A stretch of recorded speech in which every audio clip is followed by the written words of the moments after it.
Director Aguera? Here. Director Finn? Here. Director Harris? Here. President Bender? Here. The record will note Vice President Laliotis is absent. Thank you. Joe, Yeah. you want to lead us in the pledge? I'll do that. Okay. Okay, everybody, ready? Begin.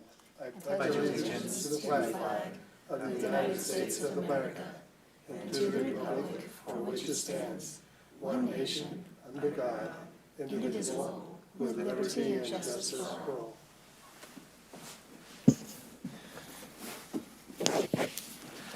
All right. Thank you, Joe. Brian, any changes to the agenda tonight? There are no changes this evening. Okay. All right, agenda item number 4, public comment. This is time set aside for the public to address the board on any matter not on the agenda.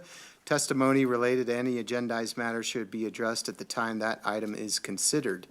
You can comment on any subject that is not on the agenda. Each speaker will be limited to 3 minutes, but speaker time may be reduced at the discretion of, me, the board president. There we are.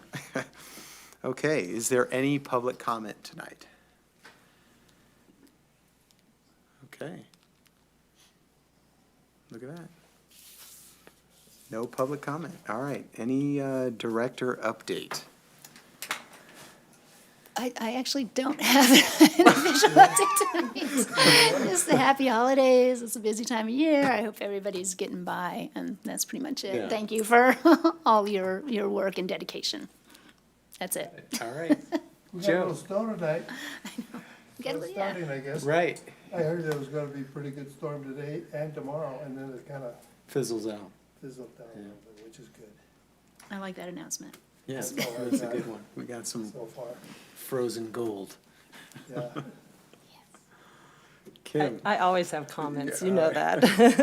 A couple things. I attended the Aqua JPIA conference a few weeks ago, which is who insures us, basically. They did have interesting presentations on cyber protection, and then also risk and insurance in the wildland-urban interface. So it was interesting, hearing about fire and how they're trying to approach the giant premiums that are coming to people and trying to maintain normalcy or just better containment of insurance premiums for wildland fire coverage. The other thing is we haven't had a meeting since early November, and we went through Veterans Day. So I wanted to thank all of our veterans, anybody who served in the military. We appreciate your service, and just appreciate the freedoms that we have here in the U.S. because of their serving in the military. So thank you for that. And I always like to thank the employees for all your hard work. I know a lot of times there are challenging times upon us, but we appreciate it, especially keeping the lights on, the water flowing, and all the administrative tasks moving forward, because I know there's a lot of new laws out there for California, and it's, a lot of new compliance and all that fun stuff. So thank you to the employees for keeping us honest and moving us forward. So thank you. That's it. Nice. And you reminded me tomorrow, December 7th. Don't forget, I always like to remind my family at home, it is Pearl Harbor Day. So, I just always remember that to say that with my family. So thanks for bringing up Veterans Day. All right, so that's it for number 6. Okay, we have number 7, department update. I do need my glasses, it's fuzzy. This item provides time for the GM to give us an update tonight. President Bender, I don't have any updates for you this evening. We had put together some kind of year-end updates and some presentations, but we're going to push that out to the January meeting. We'll do a recap of the successes and challenges of 2023 and all the work that's been accomplished. I think I've given the board and the community a lot of updates on what the electric utility and water utility has been doing and accomplishing this year with all the construction projects, but we'll have a more kind of comprehensive review of close-in, year-end recap in January.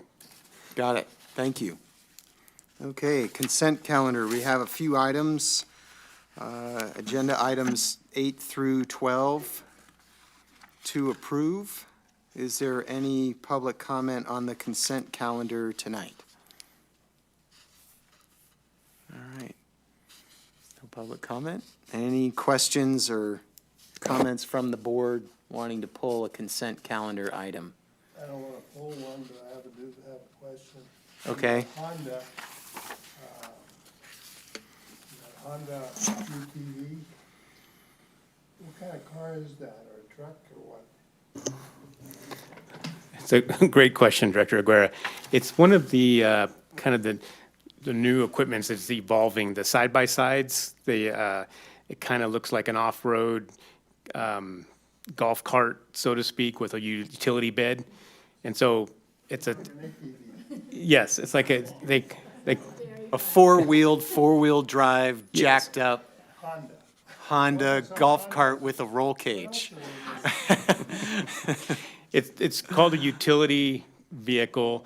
The district is interested in procuring one for the electric line crews during kind of repair or assessment of some of our overhead infrastructure is along backyard easements or kind of right-of-way with roads. It comes, they're planning on purchasing it equipped with snow tracks, so in the winter storms, some areas where we can't get full-size trucks or, the big vehicles, we can be able to get some access with this UTV. They've evolved. They're actually quite impressive now in terms of their off-road capabilities. They can hold anywhere between 4 to 6 passengers and equipment in their bed. Nice. Sounds very applicable to our climate. Yes. Yeah. See a lot of them off-roading on the dirt roads and stuff around here. Thank you, Bob. There we So I'll go. move the consent agenda as presented. I'll second that motion. Okay, we have a motion and second. Roll call, please. Director Aguirre? Yes. Director Finn? Yes. Director Harris? Yes. President Bender? Yes. The record will note Vice President Laliotis is absent. Got it, thank you. Okay, this is the first of 2 action items tonight, consideration of fiscal year '24 annual contract and procurements.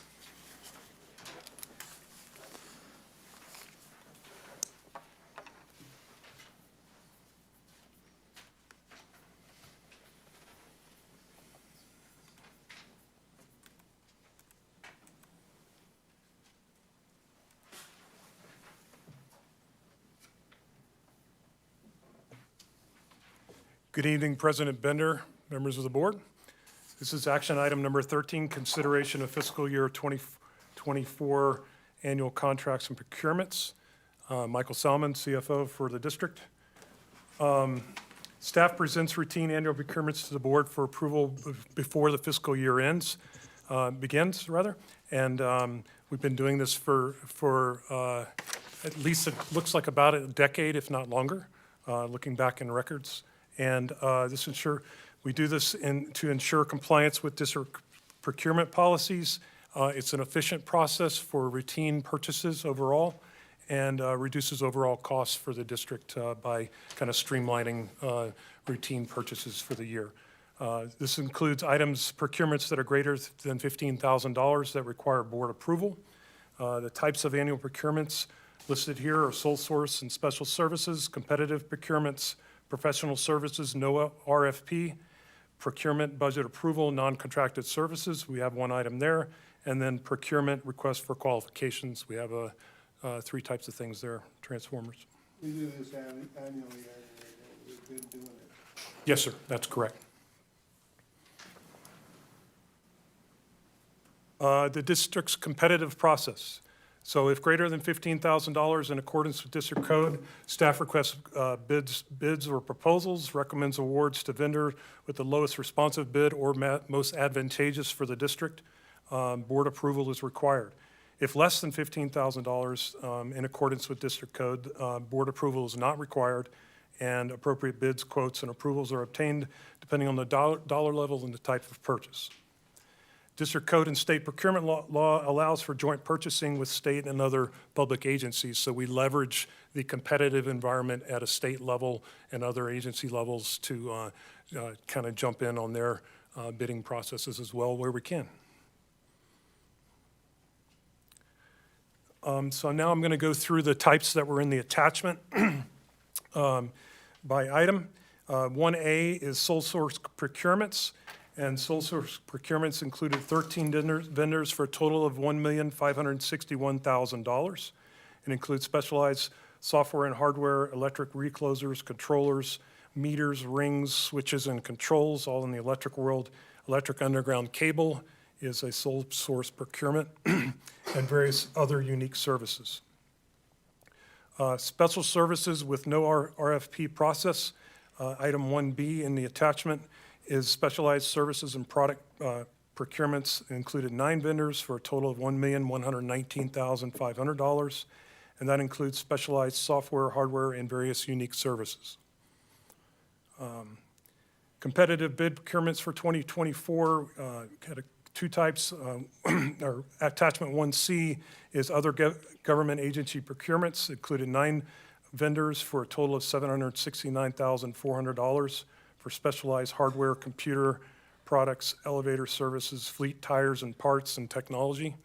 And then we have multi-year contracts where we're requesting to extend those 1 year. So these went through a bid process last year, and in those contracts, they included a 1-year option to extend for another year or multiple years. And so we're looking, so some fall off and then some are added back in. And for this year, those 1-year extensions include 14 vendors for a total of $3,913,600.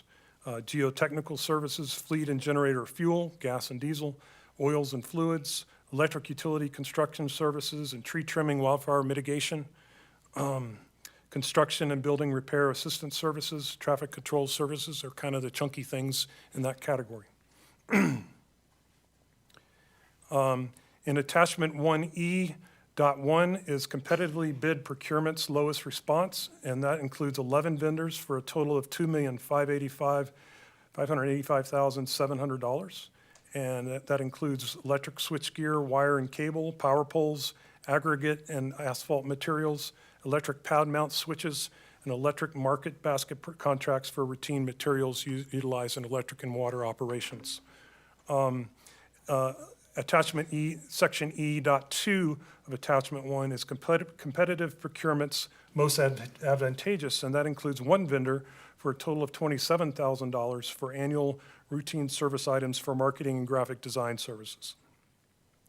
Attachment 1F is, section F is professional services, no RFP process. They have unique qualifications, and that includes 6 vendors for a total of $620,000.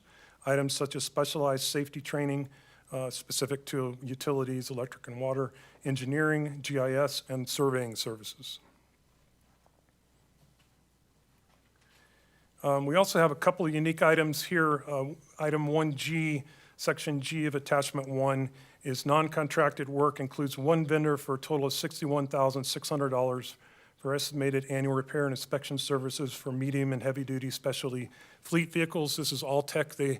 They are the provider of a specific vehicle, and you can't touch it without them touching it, and they do not contract.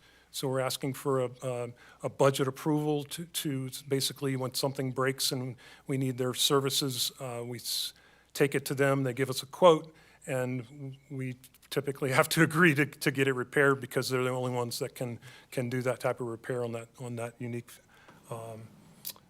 equipment. You gave him $61,000. The request is $61,600. We hope to not spend that. If nothing breaks and nothing needs repair, we're all good, and we'll spend 0 of that. Yeah, but yes. And then item attachment 1H. This is very similar, same amount as last year.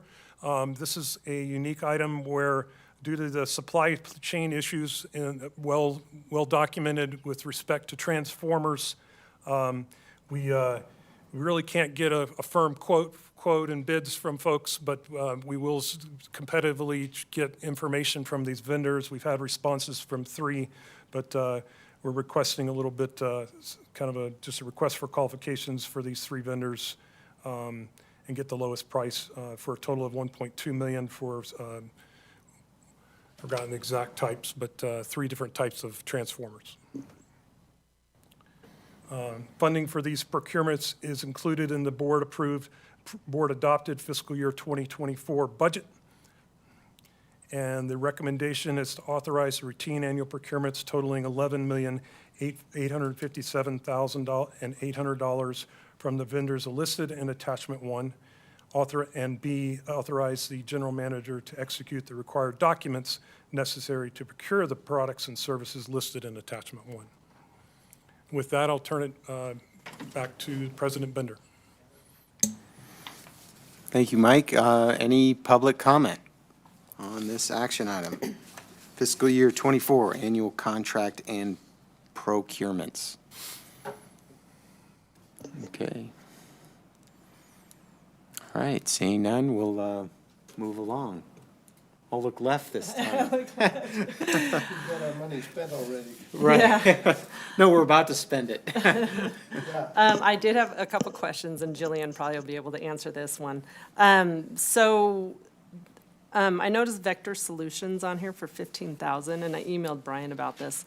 I thought that Vector Solutions was included as kind of a freebie in our Aqua JPIA insurance package. A lot of times they'll just offer that whole thing for free, just as kind of a value added.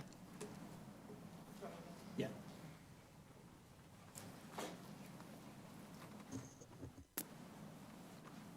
Can you hear me? This is actually an additional service to the learning management system that you're talking about. This is the employee health software, which is an additional service that we implemented last year that does our incident reporting and our SDS global database. So we have access to that so people can get to chemicals and whatnot, know how to respond if they get it in their eye. So it allows us access to that and to report all of those incidents. And so we can use it for inspections, work comp, property damage, any of that claims. Oh, good. Thanks. Thank you. And I do have one other question. Okay. The section that was kind of added last year also, where there's an RFQ procurement. Has the board ever approved something with an RFQ, like in this process during the annual contracts process? Yeah, I may ask for Council Gross's additional commentary on this. Last year, we presented an item to the board with respect to some particular equipment and resources like pad mount transformers, pad mount switches, where our suppliers are unwilling to provide a quote. And Because they want to see how much we approve in the budget first? no, the supply chain is extremely uncertain. Resources and materials are uncertain. They won't offer a commitment in time or price. They basically, we request a qualification. It puts us in the queue as the next utility where that resource will become available. And so we're basically getting in line and have to be able to procure that at the time that it's available to us. And so the industry-wide has had a challenge with this. And Steve, do you remember the item last year where the board authorized us to go to request for qualifications?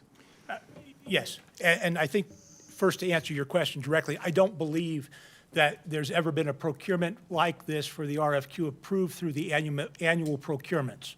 I think this is the first time because last year was the first time we went through that process, and essentially what we had done was dispense with competitive bidding because it wouldn't provide any kind of competitive advantage, and essentially it would be futile because the suppliers weren't responding to our requests. They weren't submitting bids because they don't have product and can't provide certainty as to cost or time for delivery.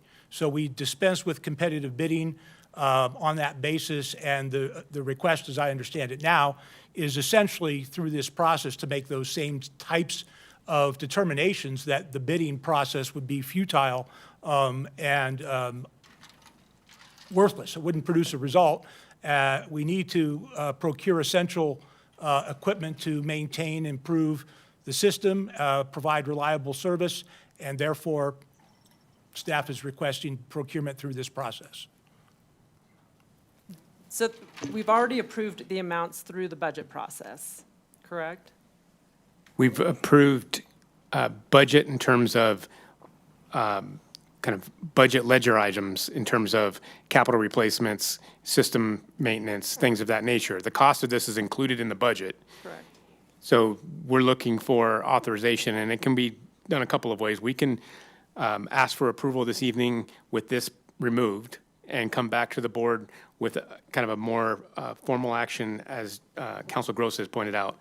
What we're asking for this evening, since it was given approval last fiscal year, to continue with this approach with respect to these three types of items. And this amount is included in the budget. And a lot of this, just for a little bit of other additional background, these types of items are typically accounted and assigned to capital and development. And so they're not an operational expense. We're looking for procurement approval in annual procurements. We keep these in inventory when we can get them, and then they're attributed to either a developer or some other capital project and not expensed through operations. But we have to have the procurement authorization in order to make them available for projects in a timely manner.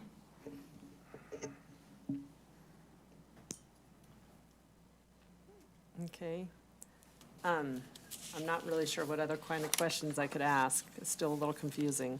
And then the other item that I mentioned that I was going to point out is that there was a significant difference from previous year, $2.1 million more this year than last year. Can you kind of speak to that a little bit?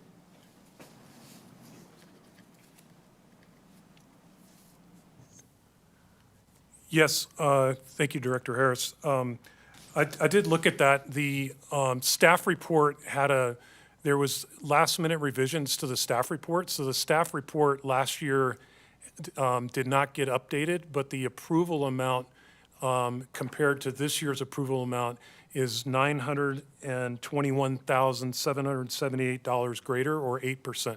Okay. Yep, so it didn't include that 1.2 million of transformers that got added at the 9th hour last year. Excuse me, the staff report in that particular line item did not include I saw that there was an amended one. Yeah. So the actual approval amount last year was, in the minutes, was 10,936,522, and this year is 11,857,800. And then, you know, there's a lot of ebb and flow as far as renewal of contracts and amounts, and then we have inflation that's we all know about. So the approval amount last year compared to this year, that was approved per the minutes last year compared to this one, is just $922,000, or 8% greater. Okay.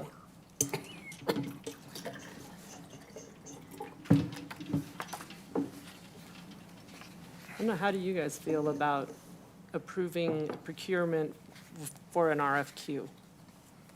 I know it's a kind of a special case.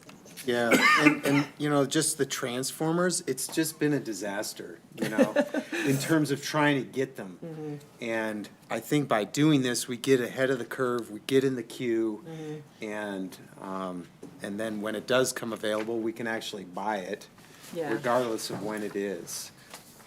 So I personally feel okay with trying to get approving it now so we can have some whenever they are available. Okay.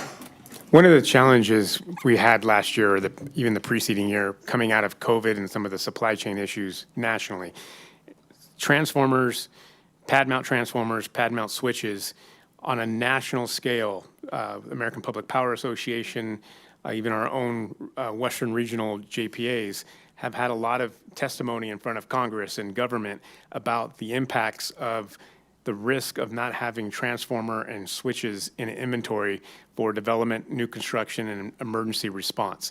If we would like to, at the board's pleasure or direction, we could pull this item. One of the things it would create is the vendors in many cases aren't giving us the price until delivery.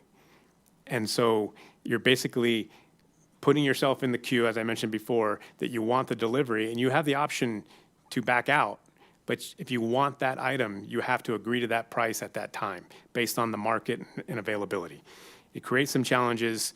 At the end of the day, what it does for us is that developers in our community will significantly delay their projects if we're unable to acquire those infrastructures in a timely manner. For example, the undergrounding project along West River Street right now requires some pad mount transformers and switches. We have to order those in advance in order to get them in time for completion of the project.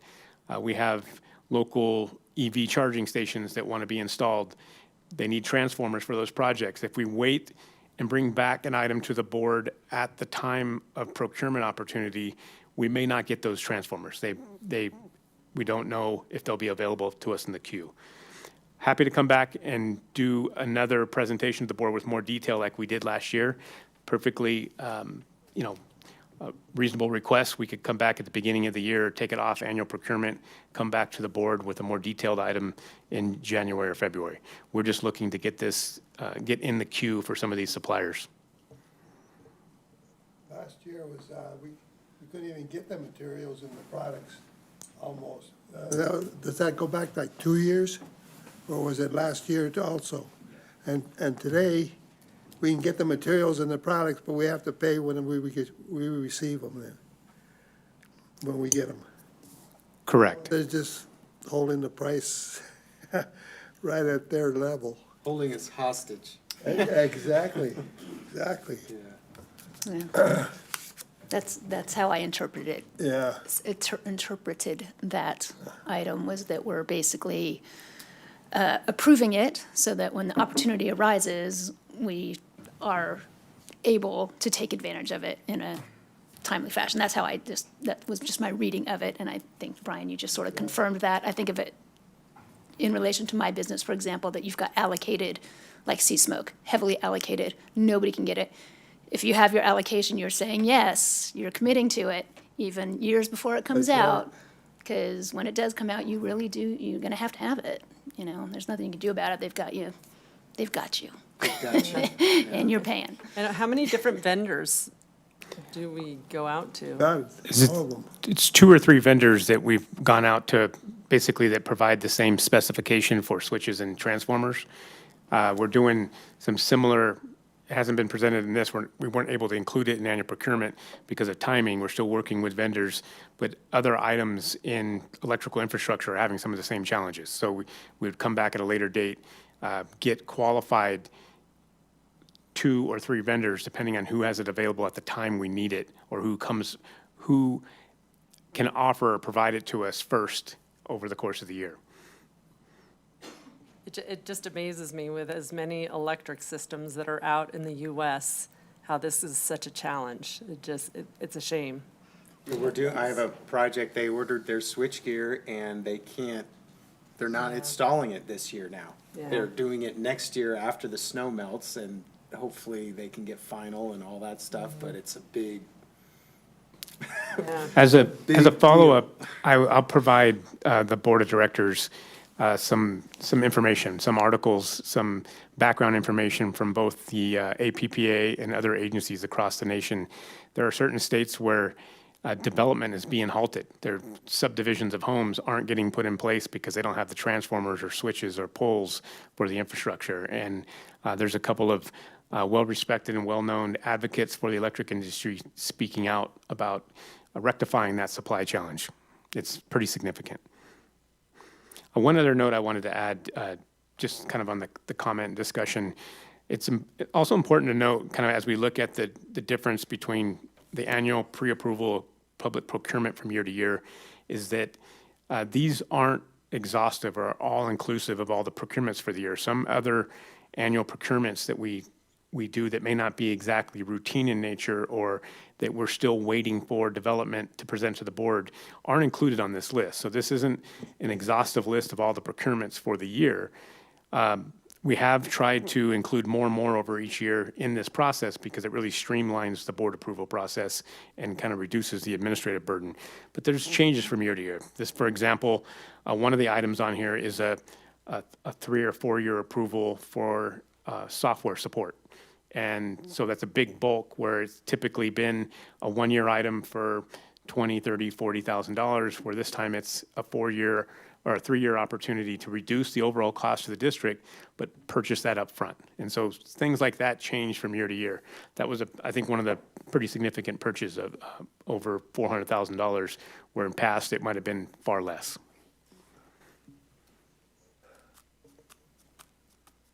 Okay, you've answered my questions. You good with buying early, or at least attempting to? I'm not great with it, but I will yeah. support management on this, and, I mean, $1.2 million to just Yeah. hold on until they're like, yeah, we'll take it. It's a hard pill to swallow, but that's why we ask the questions we need to ask. Right. So we've got staff's recommendation up on the screen. Any other questions or motion? I move that we accept staff's recommendation as presented. Excellent. Was that a motion? It was a motion. Okay, I'll second it. I'll second it. All right. Sarah, could we have roll call, please? That's Yes, a lot of thank you. money, but you gotta have Director it. Aguirre? Yes, yes. Director Finn? Yes. Director Harris? Yes.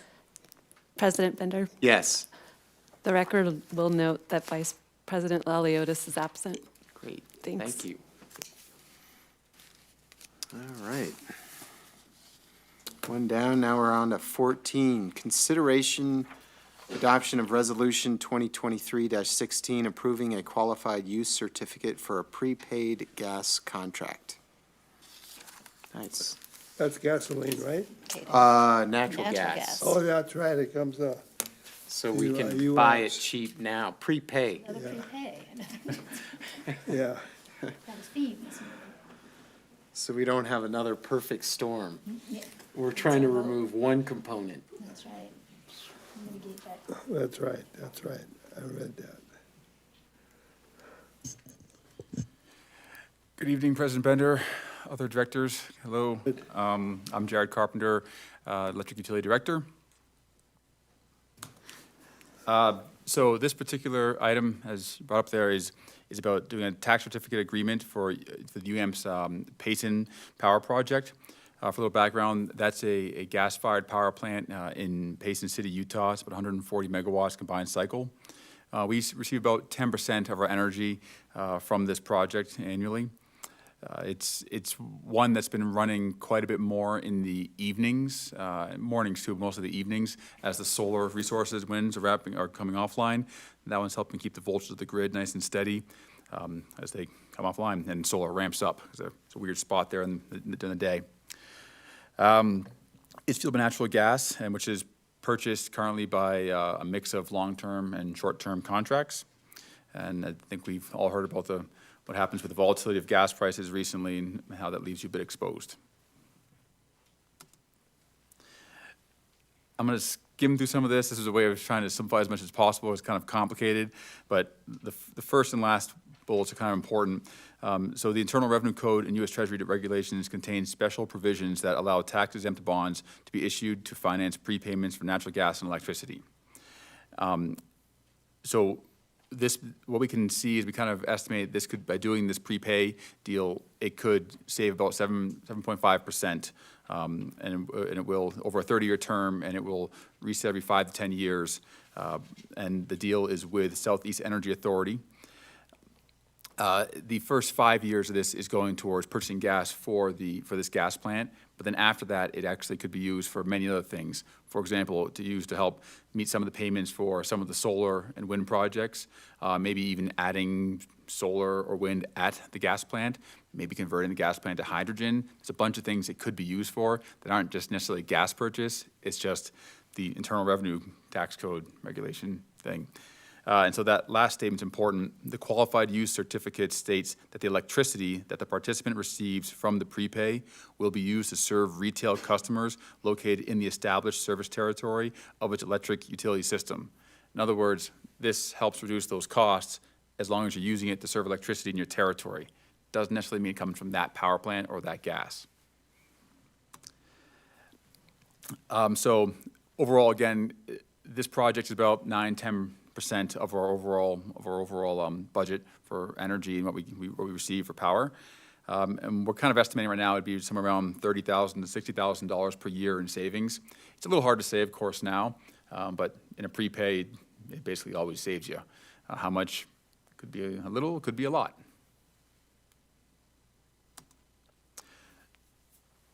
So the resolution is to adopt resolution number 2023-16, authorizing a tax certificate and agreement for UAMP's Payson Power Project and related matters. Nice, thank you. Any public comment on action item number 14? All right. Seeing none, go to directors. Pretty well stated. He looked right this time. Yeah, I looked right, yeah, I started with Kim last time, so we're going. It's another pre-purchase situation. Right. But I get it. It's not, but just for when I was reading the staff report, I needed some clarification about the term of the transaction is 30 years, and understanding that this is not a 30-year gas contract. It's something completely different. So this is, we already are buying our natural gas. This is already part of our portfolio. This is a contract that we have signed years ago. And this is just allowing these tax-free bonds to be used to help defray the costs, the volatility of the natural gas market. That is, okay. I just was stating that out loud for everybody else because I got that clarification when I talked yesterday Thank you. That to was the one of my staff. questions. Yeah. Or another way of looking at it too is that gas plant or any plant that has a carbon-based fuel requires you buy something to make it run. If it's wind or solar, it just requires the sun to rise and wind to blow. But you can't pre-purchase the sun or the wind. If we could, that'd be pretty great. But yeah, so this is the kind of one where you look for these deals when you can, and you try to get them under what allows you the most flexibility possible to continue to enhance your systems, to make them as reliable and as efficient, to get as much energy as you can out of them. And that's the key. It doesn't always mean you want it out of that plant. Right. You just don't know quite yet. You have to look forward a bit. I feel like this is also a step that UAMPS is taking to help insulate its members against events like occurred last December and January, where we saw really, where we went a couple $1 million in the hole. So this is the sort of thing that we're all trying to figure out to help us insulate ourselves against those situations. So I'm stoked, mildly. As much as you can for Right, prepaying for the- natural yeah, gas. Exactly, for $30,000. Save some money. Yeah. Jared, what was the amount on this project? Financially? Yeah, Oh, boy. dollars. I made my calculator. So let's see. So it'll save us about 7.5% and again, we're estimating, call it 30 to 60,000, so we call it 40,000. I don't have my calculator here. So to figure out how much that might cost for the overall savings for the entire project, I need a calculator to figure it out. But the figure I want to remember is the one I last saw, there was $11 million. But I know that is not the natural gas and tax certificate. So we are buying about $1.4 million per year okay. in power from the Payson project. Which again, that's about 9–10% of our power supply portfolio from just that one generator. The hopes is to bring that down by $30,000 to $60,000 per year. If gas prices were to skyrocket again, they could be a whole lot more than that. so they're in a decent spot right now to make this kind of deal, so to speak. Okay, thank you. I just wanted to add one quick follow-up to that. I just wanted to kind of add one additional layer of clarification that this item before the board this evening is to adopt the resolution so that UAMPS, as our pooled power administrator, so we're a pooled member of the Payson project, Nebo gas generation, UAMPS is entering into an agreement with the procurement, not the district. We are indirectly through our membership. This item this evening is in order to qualify for that tax exemption. The board is adopting resolution that energy will be used, that gas will be used for energy for our service territory with that affidavit there. So it's basically allowing the pooled project, confirming with each member agency that that's what this bond and gas purchase is being used for.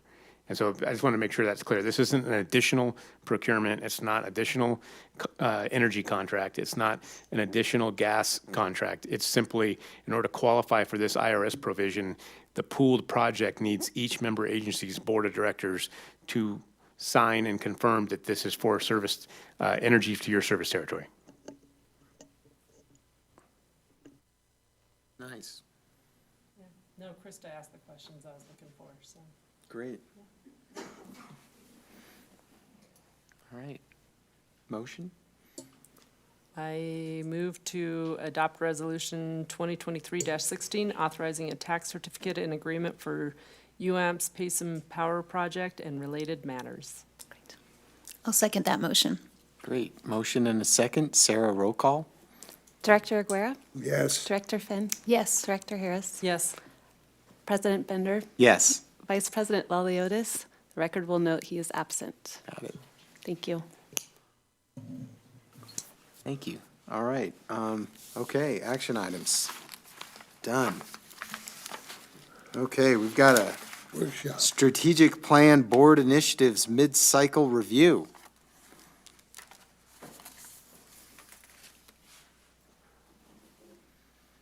Good evening, President. Thank you. It's the double button and switch. I know. Good evening, President Bender and members of the board. Tonight, we're giving an update on our strategic plan with specific emphasis on our board initiatives. And this is going to be a really interesting workshop because a lot has occurred. So just want to do a little bit of background, kind of a walk down memory lane for just a moment. If you will remember in 2021, you as a board of directors, all of you who were there at that time, participated in the first workshop with staff. And remember, we had it on the floor, and it was the first time that had really happened at the PUD. And we had 2 of those workshops that focused on innovative thinking. And the focus was for you to be able to have board initiatives that really focus on making a difference for our community. And you were very, very interested in that and having outcomes and metrics for each of these initiatives. So just a reminder that our board initiatives are validated by the community, whether it's during the cycle of the strategic plan or at the end of the strategic plan and you're updating either time. And they may or may not be included in the budget. That's important to remember.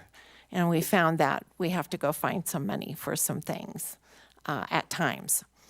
The process before was implemented during COVID. And it was really quite amazing when you think about the number of participants that we had on Zoom. We sent people to chat rooms so we could have teams.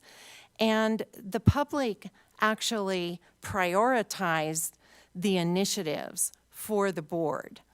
And so those first initiatives were undergrounding of electric overhead lines, community-wide broadband, 100% renewable clean electric resources. And tonight, we know that each of these have evolved significantly, right? And we have talked about these.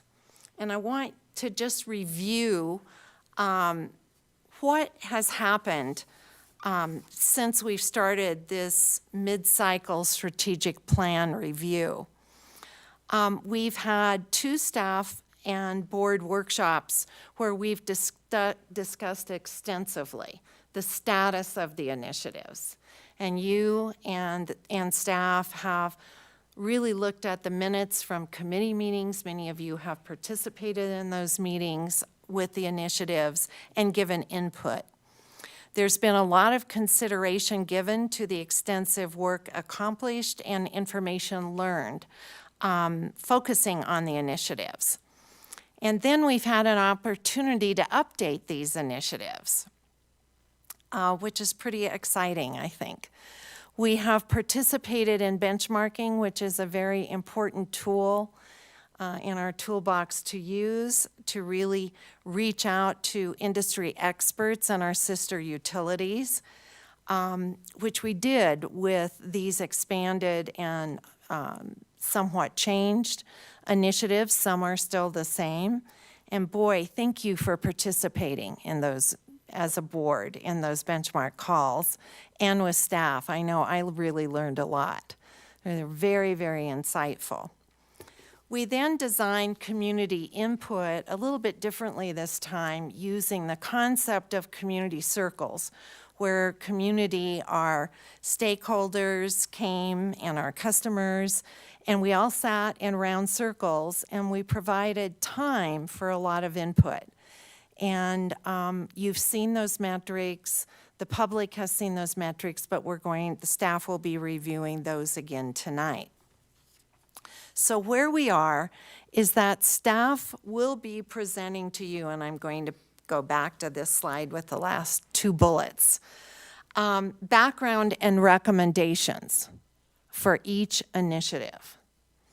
So staff will do a formal presentation reviewing each initiative, what's been done, what's been accomplished, your conversations, benchmarking, outcomes and deliverables, and the metrics from the community circles. And then there's going to be a staff recommendation for you for each of the 4 initiatives. If we can wait for discussion till all 4 initiatives are presented, you might want to take notes during it with questions or how you're feeling. But the end result is we want your input on staff's recommendations, and then we really want to move forward with those or any of your changes. Okay, with that, I'm going to give the rock and roll to Stephen.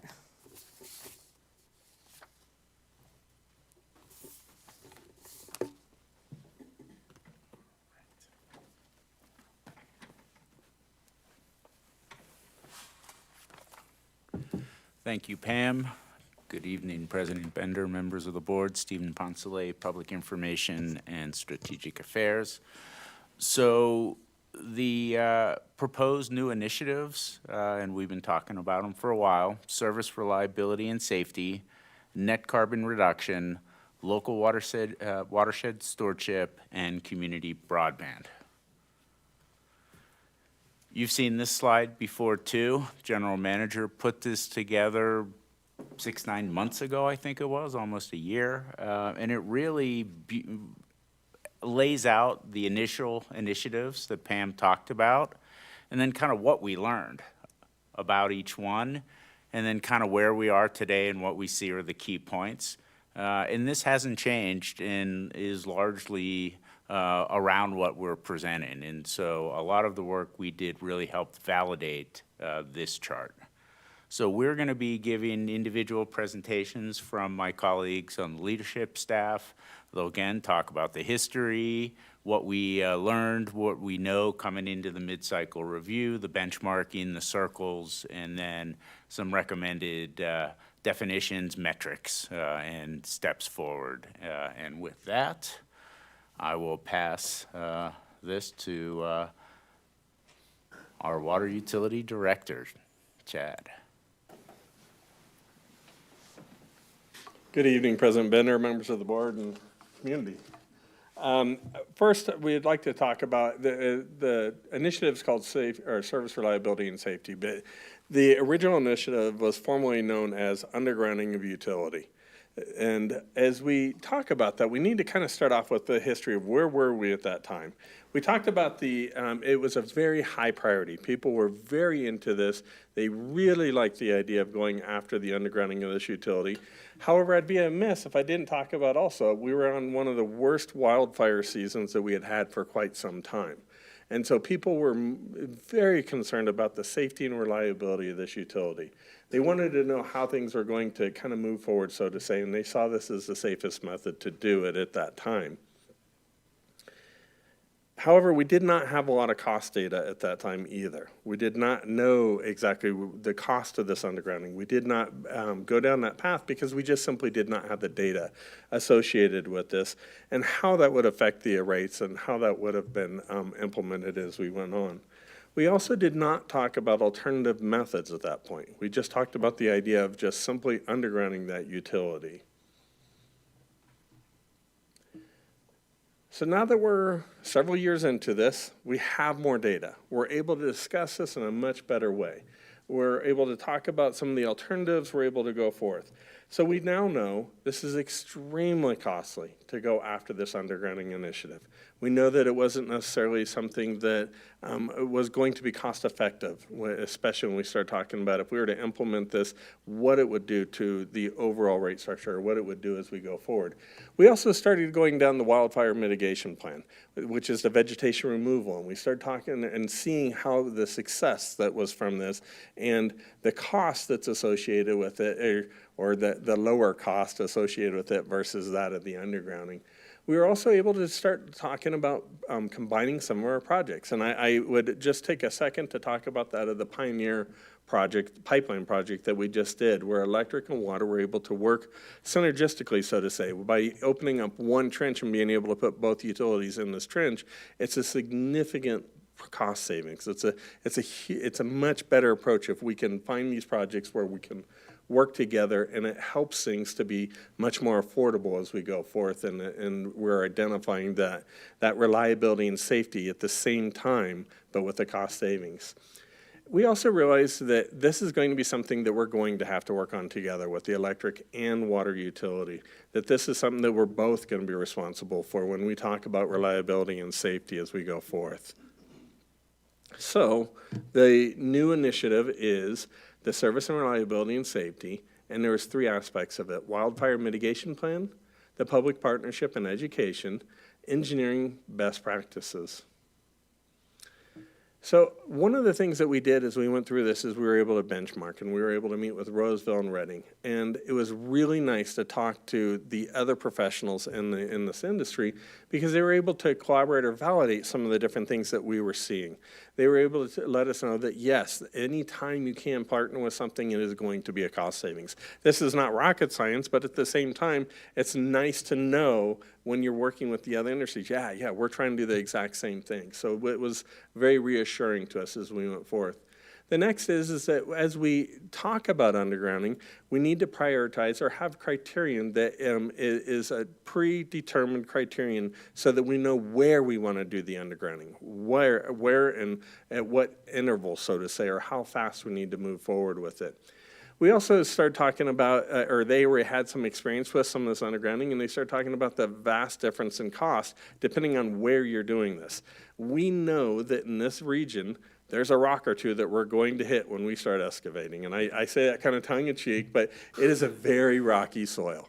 And so we know that that cost is going to even be higher than some of what other people have experienced in the region, or as we are benchmarking, because of the regional or the soil conditions that we'll be facing. They also talked about, if you can, definitely look at the alternative methods, and that would be the vegetation management. There's also technology that has been applied and that we've been utilizing, and that would be the expulsion limiting fuses, different things of that nature that could help with that fire concern or the safety aspect of this. So at this time, Director Carter will be taking it over and handling the rest of this initiative. Thank you. Good evening again. So where this went to next was into the community circles in our tabletop, which that was kind of right when I sort of arrived here. So some of the background history that Chad just gave, it was neat for me to see that and kind of see how the community commented those things and kind of as we went forward in this mid-cycle piece. So what we got really out of the community circle events was there was a lot of consistencies that came. Folks really want us to incorporate energy storage, whether it's using batteries, whether it's using our water system, geothermal. There was a few things there, but they're all energy storage. They want us to optimize our electric and water system reliability. Wildfires are still an issue. This past couple of years weren't that bad, but years before that were very bad. It's still an issue, though. The theme for prioritization of undergrounding could be summed up as saying, if you're going to underground, decide where, when, and how. So with that, we kind of think, well, maybe we can develop maps and other things. We can show where we're going and why we're going there, and there's a method behind it. And combining water and electric together of how we're doing things, like the Pioneer Project that Chad mentioned. Folks really did a lot about mentioning things related to education across every topic. And we said here, education must be bold, because a few folks actually said that word in wanting us to act as a leader and really sharing our details and getting into the weeds of things like system hardening and showing reliability data, these things that we actually do track. Now we're going to share them a bit more for the community to see. Here's the Slido, and the question here: understanding the cost of undergrounding compared to other system reliability and safety improvement considerations. Is undergrounding still a priority for you? Overall, yes, it's still important. Not as important as it was a few years ago, and it definitely changed by communities. So it sort of speaks for itself of different areas. The proposed service reliability and safety initiative definition, I'm going to read it. Rather than focus solely on the undergrounding of power lines, TDPUD can focus on continuing to improve system reliability and safety for both the electric and water utility through the most feasible actions, like wildfire mitigation efforts, public partnerships, and engineering best practices. Some of the key points to kind of walk away and make sure are really brought out of this are that we continue to enhance our vegetation and wildfire best management practices, optimize system reliability for improved electric and water utility service, and the district will share the best locations for undergrounding. How will we measure this? What are the metrics? We will share industry standard metrics. Again, a lot of these we already have. They can definitely get into the weeds, and there's a lot of acronyms that folks have to get used to, but they're important, and we track them, so we'll share them. Assess district equipment to minimize service disruption, duration, and frequency. Again, even that's just getting used to some of these terms of we track very much what's the number, what's the duration, what's the frequency, not just is power out, and what was it? No, there's actually math behind all these things. Enhance environmental and efficiency programs, educational events, communications, and outreach. And net carbon reduction, I'm giving that one too, so I'll just keep going in the interest of time. So the history of this initiative, it evolved from 100% clean renewable energy and local clean generation initiatives. Note the district has been achieving over 60% of renewable and clean energy. Partnerships with UAMPS and NCPA have been successful. Exploring local generation opportunities, including biomass, solar, and battery storage, and focus primarily on the procurement of clean energy resources. So what have we learned at the mid-cycle point? Balancing of affordability, reliability, and sustainability remains important to our community. Regulatory mandates continue to evolve, and definitions of renewable and clean energy are not fully defined and also changing pretty often, but it's okay. We're used to it at this point. Energy market volatility is a challenge. New electric generation sources are taking longer than planned. The time our customers use electricity, it does matter. And that also is a follow-up to that, a need to consider the demand side and the customer behavior of these things. Local generation has benefits, but functionality and cost is an important factor. So the proposed new board initiative, net carbon reduction, is to set district carbon reduction goals, expand initiative beyond energy procurement, create new programs designed for our community specifically. So for the benchmarking, where we spoke with UAMPS and NCPA, some of our friends and partners, where we get great information from them, helping us out a lot. So these are kind of bullets of what everyone's going through, really, that all utilities are transitioning to more carbon-free resources. That's a good thing, but it also creates a challenge of finding the resources. So the transition from renewable goals to net carbon goals, and that in there it's important to include the community, but we have to be very cautious not to set goals that are virtually impossible, just things that can't be met. So challenges, but don't go too far. Resource planning is critical. Affordability and equity for all is important. And some of the highlights there of the rising cost of transition to renewable electric resources, it hits some communities more than other communities, and some subsets of communities more than other subsets of communities. That's important. We have to keep that in mind. Transmission constraints are universally prohibitive. That's, in other words, all utilities are going through transmission issues right now. Opt-in programs like community solar, it could fit many needs here specifically in Truckee. All utilities are fighting for limited supply, and that's not just energy, as you kind of heard earlier from the pre-purchase thing.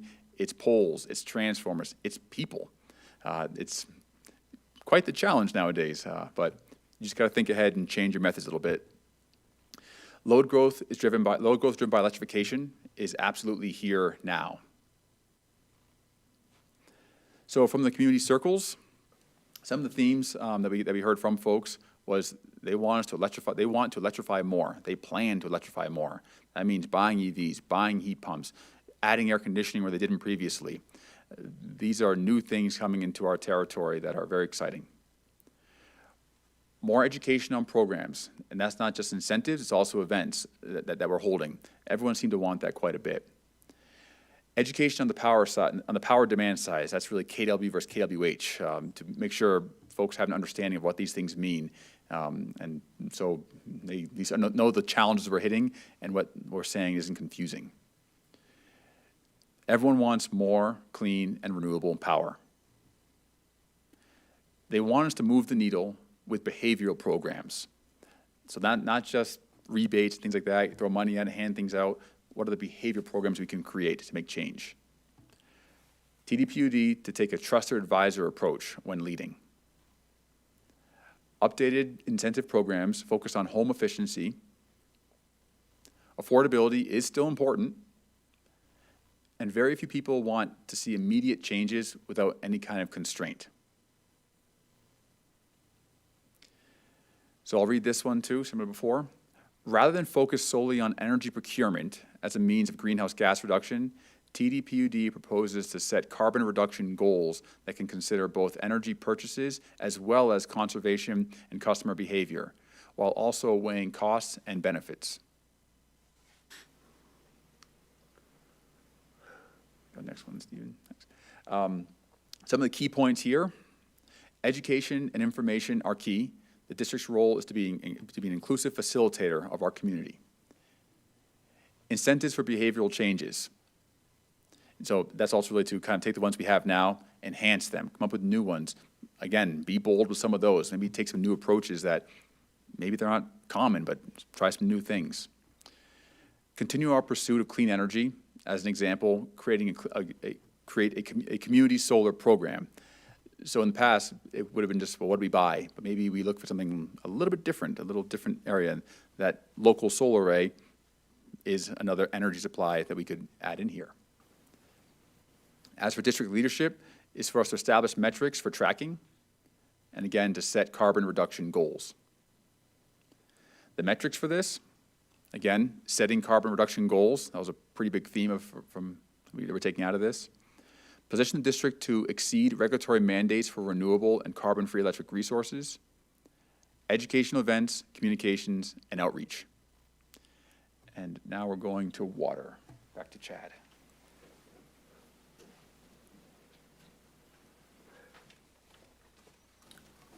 I'm still Chad.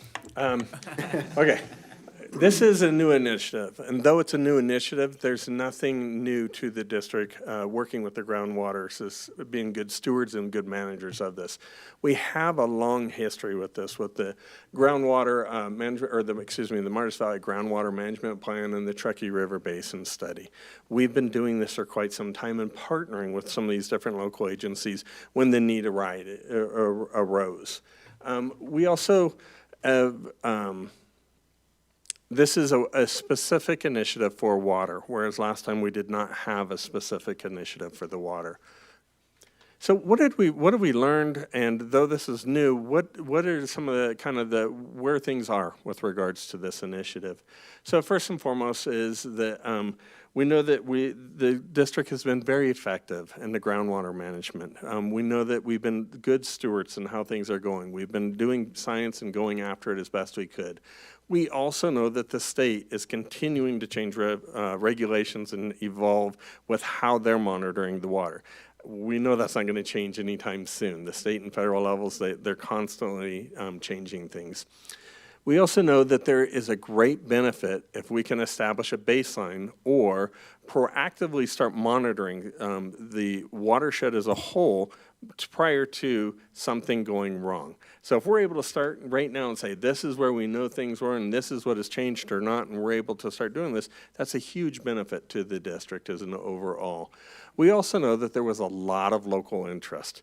As we've been going around, as we've been able to talk to some of the different folks, we've been able to really hear there's a lot of interest in the watershed as a whole, not just the groundwater, and the idea of expanding that nexus that would be between those two. We also know that there is some opportunities out there to expand these partnerships. And when we expand this and grow this, we're able to also open additional funding, which with money we can do a lot of these projects. So the local watershed stewardship also had 3 points of interest, or 3 aspects, and that's the enhanced local partnership, best available science, long-term basin sustainability. So like the others, we had benchmarking that we did. We were able to meet with Placer County Water Authority, and we were able to talk to them about what is working, what do you guys see that's going on?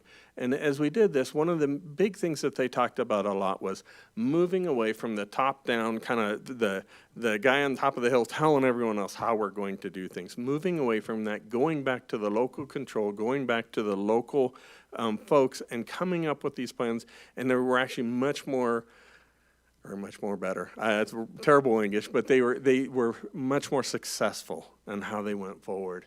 They also talked a lot about water efficiency. It's here to stay. We know that it's here to stay. There's current legislation that starts in January that's going to be taking this to the next step. So we know water efficiency, we need to embrace it and make it our new best friend, so to say. They also had a 3-legged approach that they went after things, and it was the partnership, the best science, and leading long-term sustainability.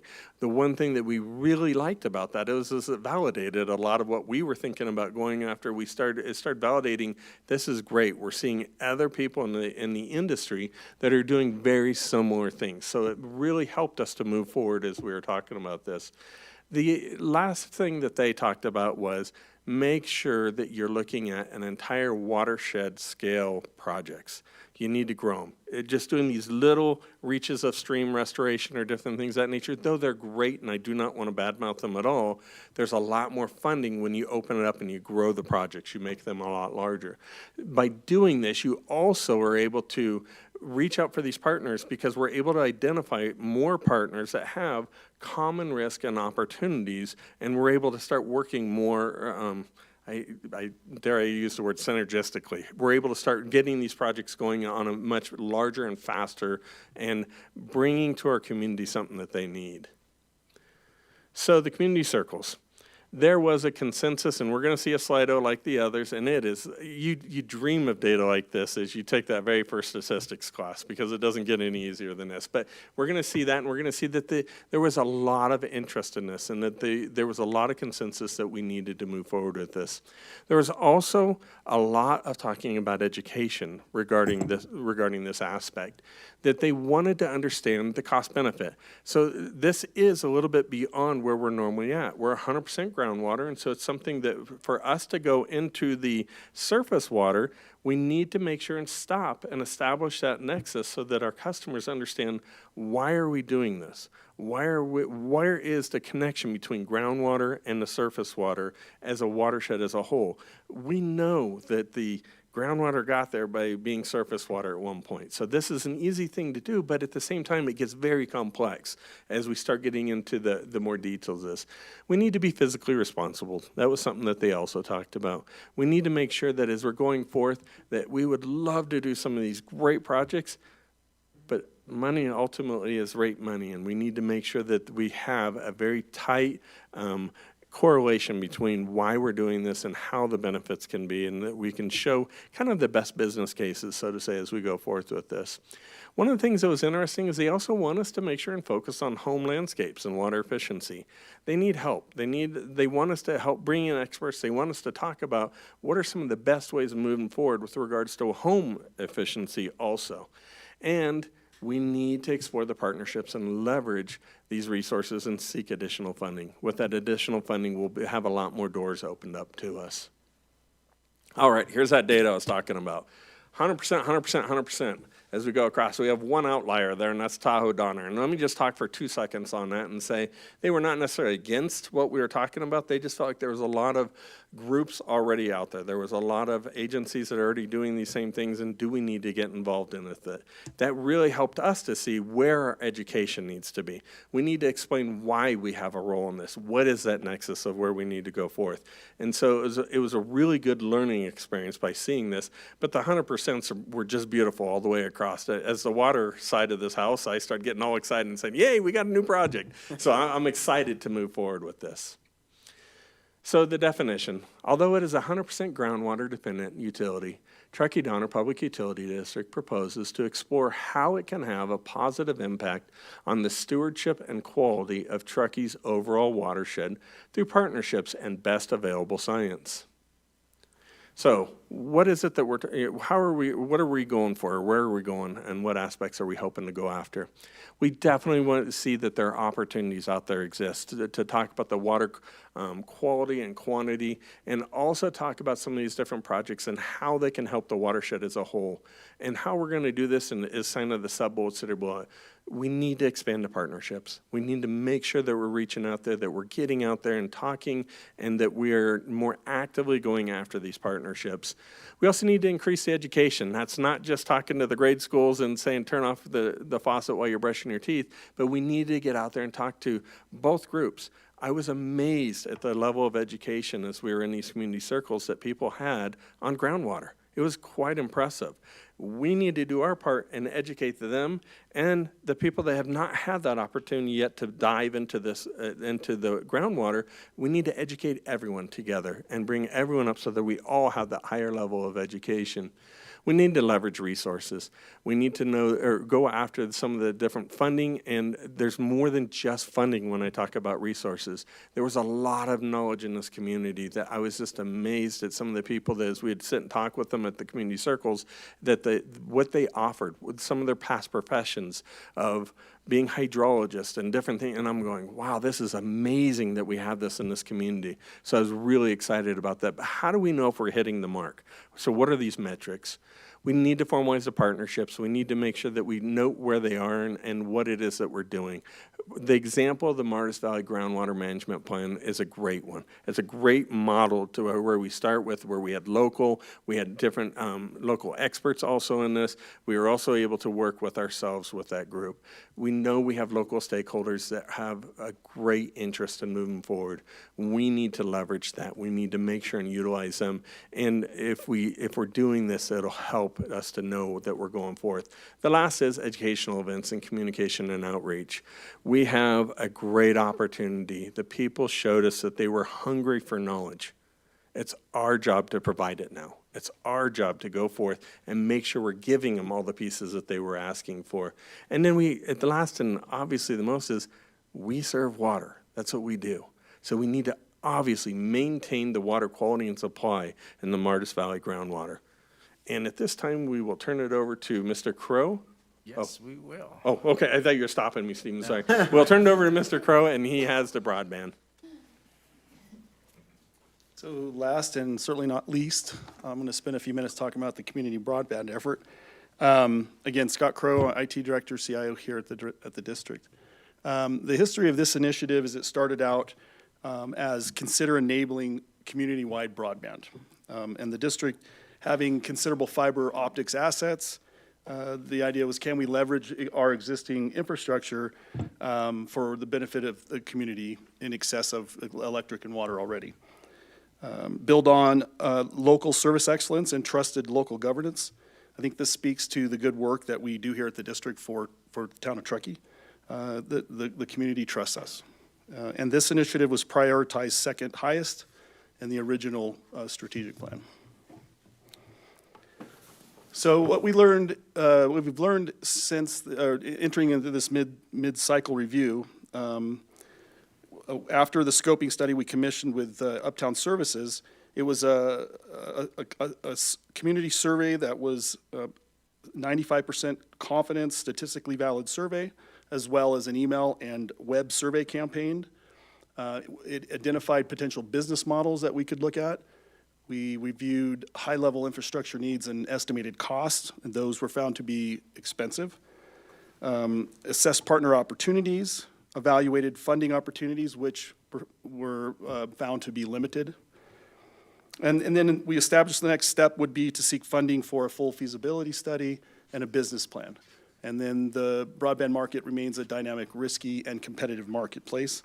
And I'll talk a little bit more about that later. So the proposed board strategic plan would be for this to be a community broadband initiative, to pursue funding opportunities for a feasibility study and business plan, to bridge access for underserved, and to enable public and private partnerships. So on the benchmarking side, we worked with California Municipal Utility Association, which is a joint power authority, because they are specifically, they deal with power and water utilities. Usually cities and towns engage in broadband initiatives. And so we wanted to collect benchmarking data specifically around utilities that do this. So CMUA actually solicited a broadband-specific data from their membership, California statewide, and these are the highlights from that benchmarking meeting that we had. So enable community-wide broadband is really about better service. There are significant risks for utilities in the broadband. Negotiations and partnerships are typically the easiest path as opposed to going on your own. Lawsuits and anti-competitive practices are common. They did make sure to accentuate that utilities are not a funding source, and funding is very limited unless disadvantaged or underserved. And even though Truckee isn't considered disadvantaged or underserved, there are still areas in Truckee that we would like to try to do something about. Incremental improvements and making noise can be effective, so potentially working with other agencies or other lobbying efforts can help here. And then Patrick Welch, who is the legislative director of CMUA, had a good point at the end of our meeting. He asked, if not underserved, what's the goal? So meeting with the community members from our community service circles events, here are the key points that we pulled out from those. So high level of dissatisfaction that was documented in Uptown survey was evident in the attendees, where Donna Lake and Tahoe Donner were most vocal. A portion of the audience, despite dissatisfaction, were not seeking a new broadband supplier and was very cost and risk sensitive. And there was general interest in the district seeking funding for a feasibility study business plan. There, as spoken to about this before, across all of the initiatives, there was a desire for more information and education on our initiatives. Many comments regarding continuing partnerships with ISPs and incrementally improving service, and then some of those were focused around disadvantaged, underserved. So here's the slide from for this initiative for our community circles, and as you can see Tahoe Donner and Donner Lake communities, they had the biggest concerns out of all. But every community, as you can see here, has some concern or need for some improvement, is what we saw.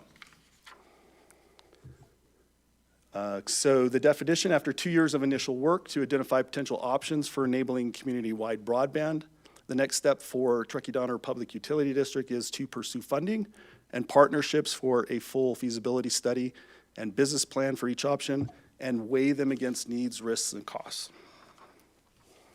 So overall key points were high level of dissatisfaction, very high cost of construction, as we found, hundreds of millions of dollars, very limited funding opportunities that are available, meaning, in this case, community must pay for this. Numerous entrenched competitors. We have the risky market and legal environment, and so for a real-life example that kind of hits close to home for us, Optimum has filed a second legal protest against our current partner, Plymouth Sierra Telecom, as they seek grant funding to attempt to kind of help the underserved areas here in Truckee. So that's a real example of what we've found in the benchmarking as well as the scoping study.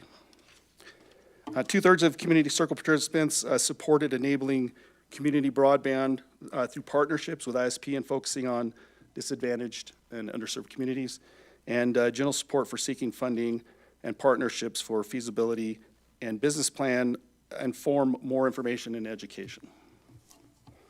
And then for the metrics, to continue partnerships with incremental improvement, help enable broadband service for listed underserved areas, and educational events, communications, and outreach. All right, thank you, Scott, and for the other presentations. I'm going to do a little summary slide here, and we'll close out the formal part of the workshop, and then we'll turn it back over to Pam and President Bender for board discussion. The last Slido we did during the community circles was the relative ranking, where we essentially said if you had $10 more a month to spend on these initiatives, which ones would you choose? And what we see here is very strong support for service reliability and safety, net carbon reduction, and watershed stewardship, a little less support for community broadband, and only 5% said they didn't want to pay. And so I don't know that we talked to everyone for that question in all the communities, but that's how this data. And then the very interesting part is the breakouts by neighborhoods. And you see which neighborhoods prioritize which initiatives. And as we go forward, this is very valuable data for us to try to match our services to what our customers need and where they want it delivered. So there is no direct fiscal impact associated with this workshop item. Portions of the board's strategic initiatives are directly funded in the recently adopted FY24 and 25 budgets. A portion of the board's strategic initiatives are currently unfunded and would require future district and/or external funding. The recommendation is to receive this report and provide input and direction to staff. Excellent. That was a lot of information there. So the workshop portion, when you think about these four initiatives. Are they able to get you on, can the people at home? Oh, sorry. Okay. Did you want to do public input first, or? Yeah, Yeah, is now a good time to ask for public input? yeah, I think so. Okay, so let's, is there anyone in the public who wants to talk about our strategic plan? Hey, we have a member. My name is Courtney Morrell. I'm a 20-plus year resident here in Truckee. And I'm also on the board of directors of Tahoe Donner Association, but I'm not here on behalf of Tahoe Donner. I'm here as an interested local. And this got me interested. And so I have two things. One, I support a feasibility study for broadband. So I just want to put that out there. I like that idea. And then secondly, it's the very first part of your presentation when it talked about reliability and service undergrounding. And my question is, it was one of the bullet points that you, I don't know if it's been defined already or you're going to, it was talking about your mapping within the service area of plans to underground. Is that something that has been mapped already? And if so, are you able to share tonight? Yes, please, Brian.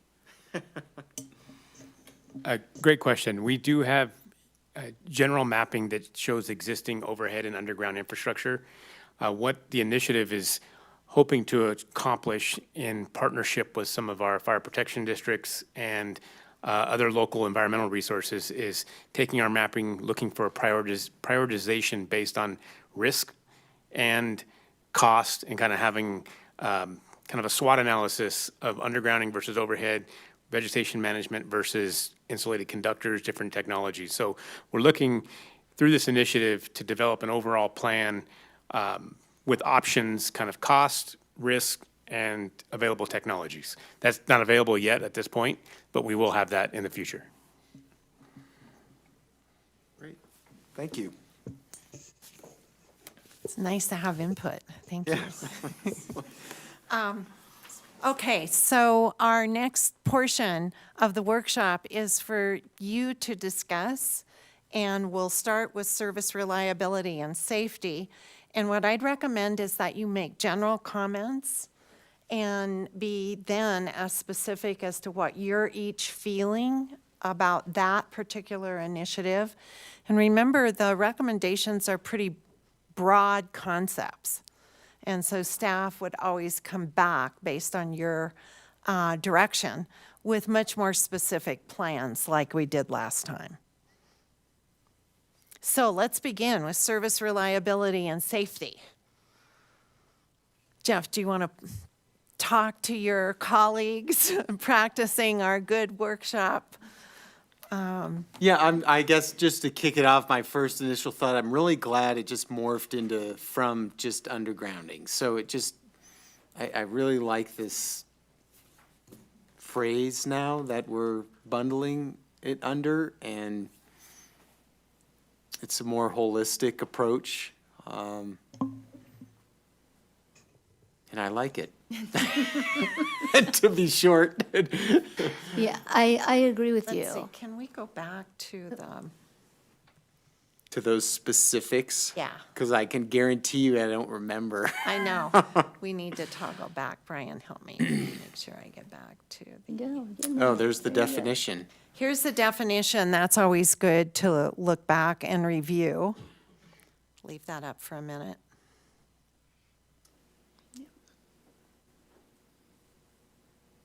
So continuing to improve system reliability and safety for both electric and water. The wildfire mitigation, public partnerships. Then continue enhanced vegetation, wildfire best management practices, optimize system reliability for improved electric and water utility, and district will share best locations for underground. And I like what Brian just mentioned, and thank you for bringing that up. Just, yeah, let's identify this stuff. We're going to prioritize it. Where are we going to underground for If it's, best wildfire safety? So, yeah, if it makes, where it makes sense. Does it Right. make sense anywhere here? Yeah. Maybe it does in places. And I think the shifting here on this initiative helped us to answer the question, why are we even talking about undergrounding? It was really a safety issue. Like, that was the evolution that occurred, is that's what we sort of pulled out from our community, or shared with our community about why would we consider for safety issues. And I just want to remind this community that we have an amazing track record on safety, in particular with wildfire mitigation, and I look at all the PG&E commercials that are now hammering us, and we're going to underground everything, and we're going to update our poles, and we're going to update our equipment. Well, this PUD has been doing that for decades. We have been making sure that our pole replacements are, done in a timely fashion, in a consistent annual, assessment. Our system is designed to handle crazy Sierra winter storms. And it shows in the summertime with the very, very few incidents that we have had. And I remember asking Joe Horvath this, and he was like, 1 and it burned for like 10 feet, and it was out. So, we're going to continue to maintain these safe systems that we have, and we understand how dangerous, electricity is, and this is the system that we have, and it's overhead, but we understand that we are critical. It is critical for us to maintain these systems to the absolute highest level so that our community is safe. So I feel like this is a very natural evolution of this, of undergrounding, and if we are going to engage in a mapping exercise, and then we can prioritize with timelines and costs. And I think that to me makes a lot of sense, and I'll leave it at that. Yeah. Joe and Director Aguirre, Director Harris. I'm just going to point out that we did just approve $2.1 million for tree trimming line clearance. Yep. So we've put in over $2 million already for this. I'm not sure, I know undergrounding is very costly. Not opposed to it, but we have put in a lot of money towards this one already. Yep. Yeah. It's happening. Director Yeah. Harris, do you support moving forward with staff's recommendations and then for them to flush it out and bring plans back on this one? It On looks like service? we're already contributing towards it. Right, just making sure. Yeah. Okay, good. Director Aguirre? Did you say making the plans?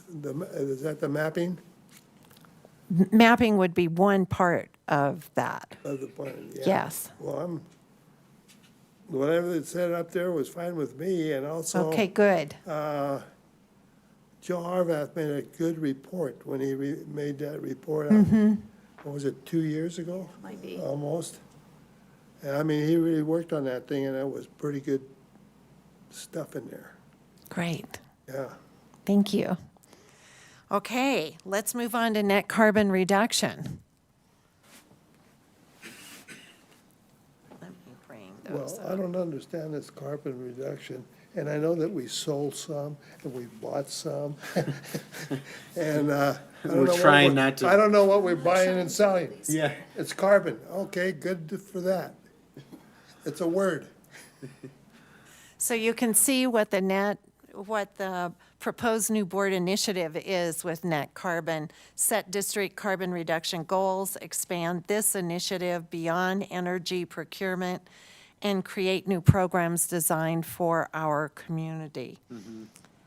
And here was the definition.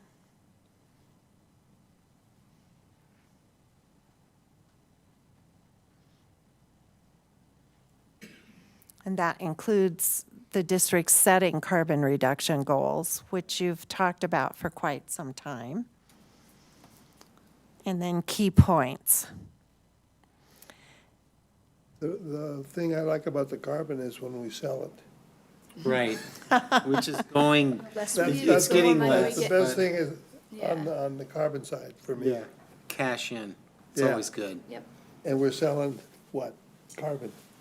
Credits. credits. Credits, yeah, credits. Selling, not credits. using carbon, yeah. We're selling our ability to Because we're not. doing a good job. That's right. Yeah, right We on, want to do a better job. right. Yeah. Director Finn, let's start with you. How do you feel about this? I, again, think this is a good direction for us to go in, for multiple reasons. One is that moving beyond just procurement engages the community in their own future. There are things that you can do as an individual that lives in this town that uses energy and water to help us reach our zero carbon goals, which are vitally important to life on the planet. So, I think the more that we can engage the people in this community in their actions and to empower them to make their lives better is good, is good. I also think that this is a really useful, there's such a nexus between safety, net carbon reduction, and watershed enhancement. those one project, one good watershed reparations project can meet all of those goals. It can make our community more fire resilient. It can increase our ability to store carbon in our natural environment. And the health of the watershed. It protects our water and our resources. I had a very brief conversation recently with Jessica Morse, who's running again for Congress this term. And she was talking about bringing forward a legislation to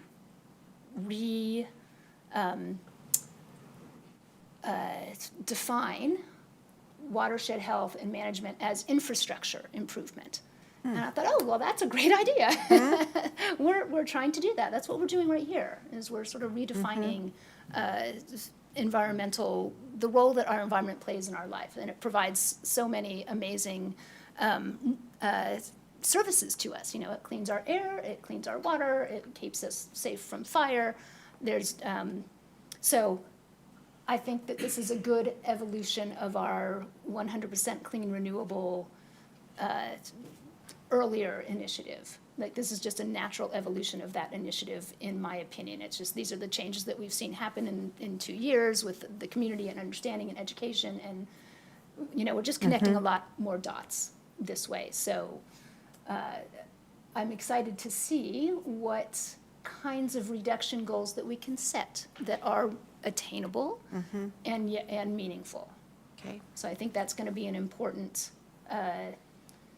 piece of information that we're going to have to, that staff is going to have to bring to us, which is going to be exciting to see.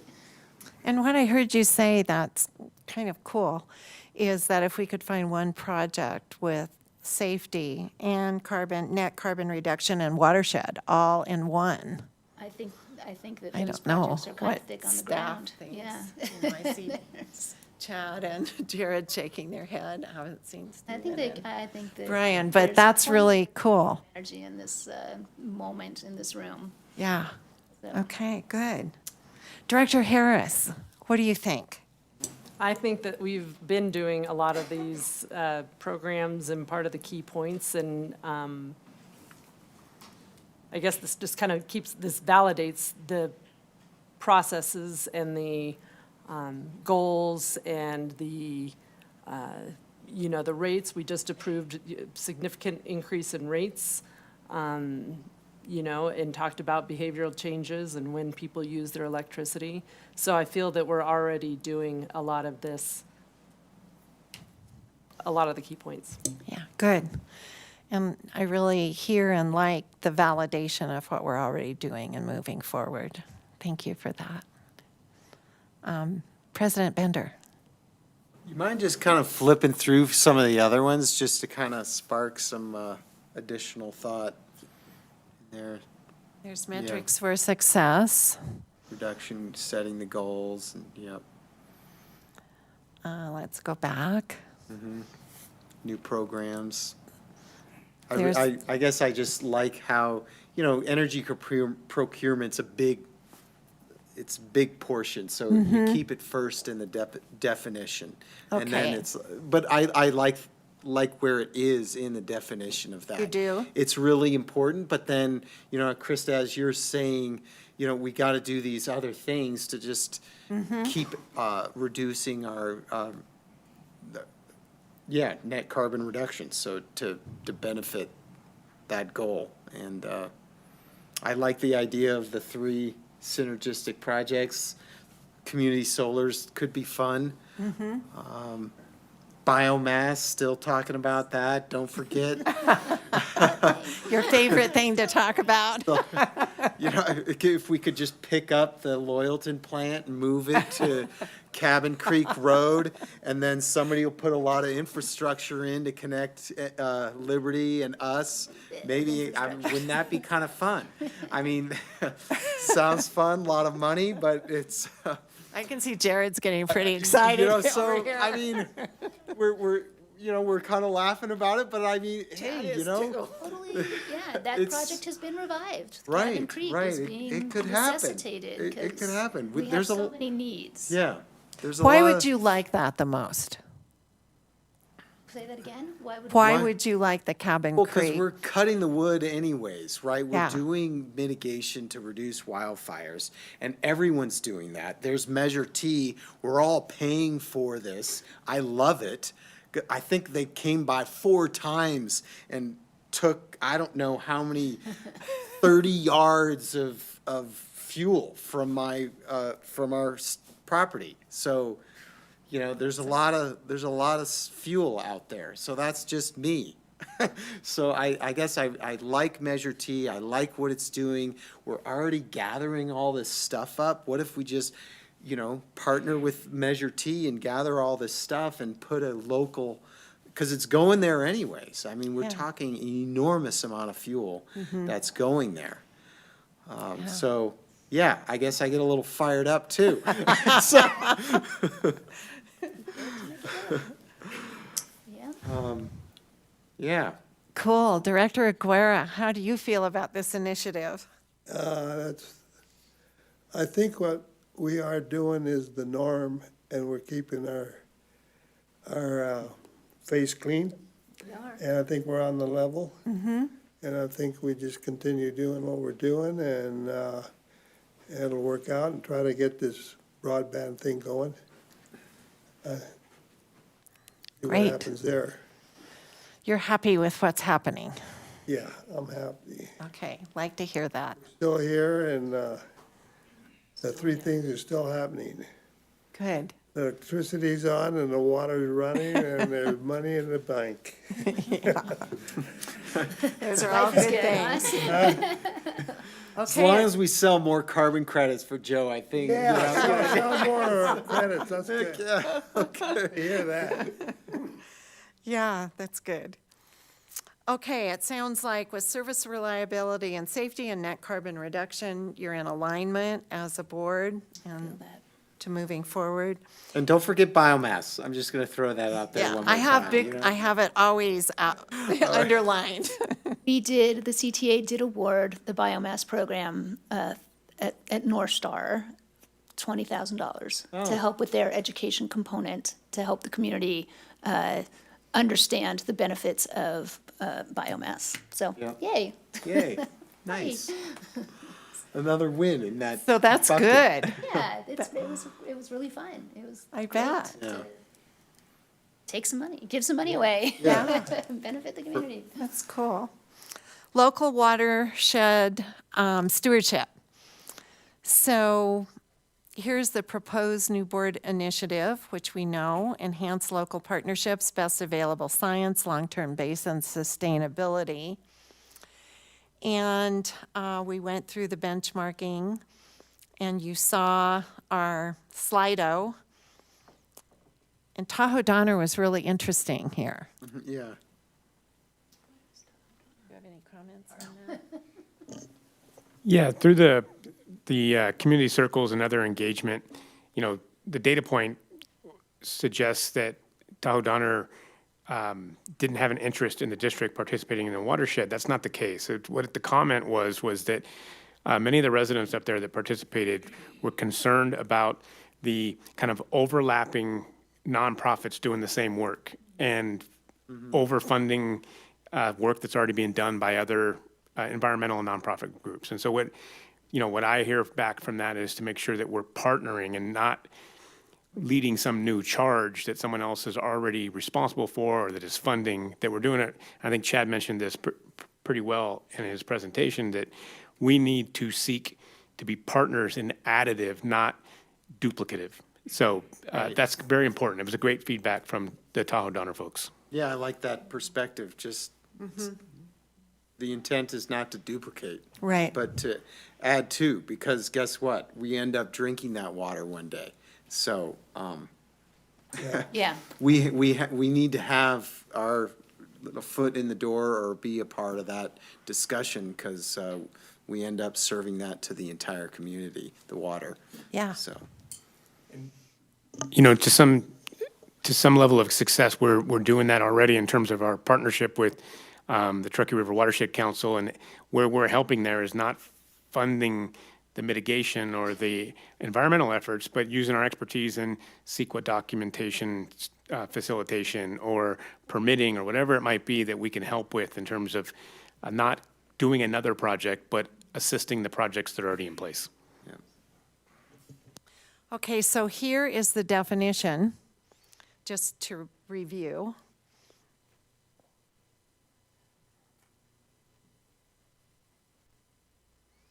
So that through partnerships and best available science has to be a little bit more clearly defined moving forward, but supports what you have been saying. So opportunities exist to seek water supply and or quality projects that also benefit local watershed stewardship, expanding the partnerships, increasing education. We have to define what does that mean, how, what and how. Leverage resources and seek funding, and then the metrics for success. Using that, Martis Valley Groundwater Management Plan, it's really excellent as a basis. So comments on this? Director Harris, what do you think about Local Watershed Stewardship Initiative? Once again, I feel like it's something that we've already been doing for quite some time. I think that where people may want a little more interest is, from our water side, like our, the water that we are treating, bringing up and providing. Obviously, we are governed by the state of California very stringently, but maybe some of the other smaller water agencies that we took over, kind of what's the status of those? What's of the Glenshire Water District and the Donner Lake one? I know many years ago, we, it was questionable. I don't, the infrastructure out there does the Donner Lake water one that we took over, how's all that infrastructure? Is that affecting, how does our infrastructure affect local watershed? Because I kind of have to agree with the Tahoe Donner individuals that there is a lot of watershed out there, and I don't want to double up efforts, but I want to enhance it and also provide the additional information that some people may have on these other agencies' systems that we took over. So it sounds like some additional information on these other areas that we took over. Yeah, Yeah. that's good. I would think that that's what, that's something that the other agencies would not have information on, but we do. So that, and we could, provide that of where we're getting the water and our infrastructure and how that may affect the, our system and the water we provide. Yeah. Thank you. That's good. Director Aguera, how do you feel about this local watershed and stewardship? Yeah, well, that's about the same I said a little while ago. We're on it. I know that I always thought that Donner always needed a little bit more of improvement, but it seems to be functioning pretty well. We just need a lot of love out there since I live there. That's right, yeah. Oh, is that what it is? Yeah. Well, there's a lot of us here. We can maybe get together. But I think that we do well on our watershed, Okay. yeah. So just we have repairs to continue do, we with this repair it, initiative. and if there's a problem, we go out and fix it. Okay. And we're on it, like I say, we're at the right level. Okay. Thank you. President Bender. I just like how this one kind of got us, or got me thinking about holding on to the assets of the district more. The land that the district owns. And rather than selling it, well, then here it is. We can now engage with more watershed stewardship on that property that the district owns, so, and hanging on to it. So that was one thing when we were talking about watershed stewardship and bringing that together, that came to mind, just hanging on to that stuff a few years ago from. And,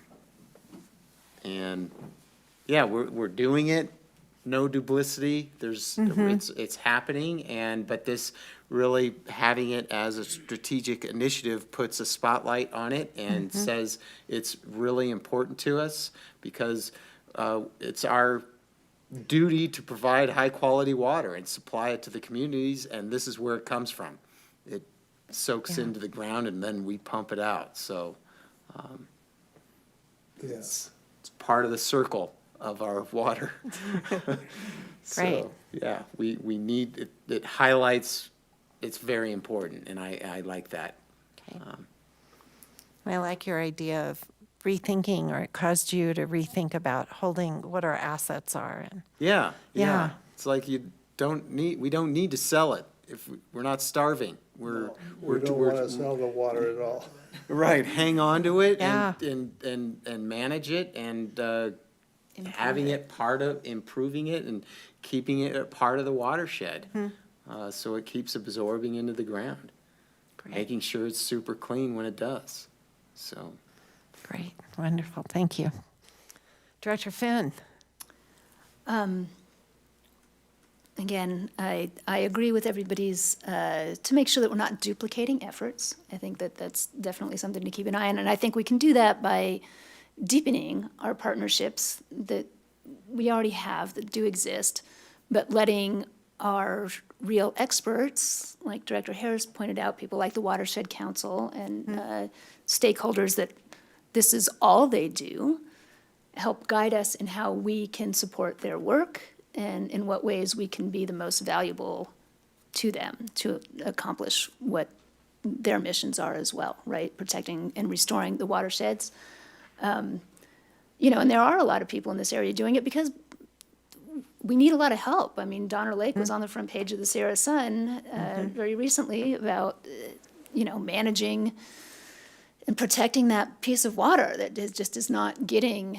At least it's not plugged the pipeline. Right, I After mean, 10 years, I think it efforts have was. been made, yeah, we're getting better, but there's still a lot to do. And again, letting the science lead the way, we don't know what we need to do unless we've got our baselines, right? And I know that this is something, for example, that Richard Anderson is consistently talks to us about, is paying attention to our surface water environment that is. He's like, we just don't know if we're not taking the measurements and paying attention. And the PUD has been doing this, like we did up our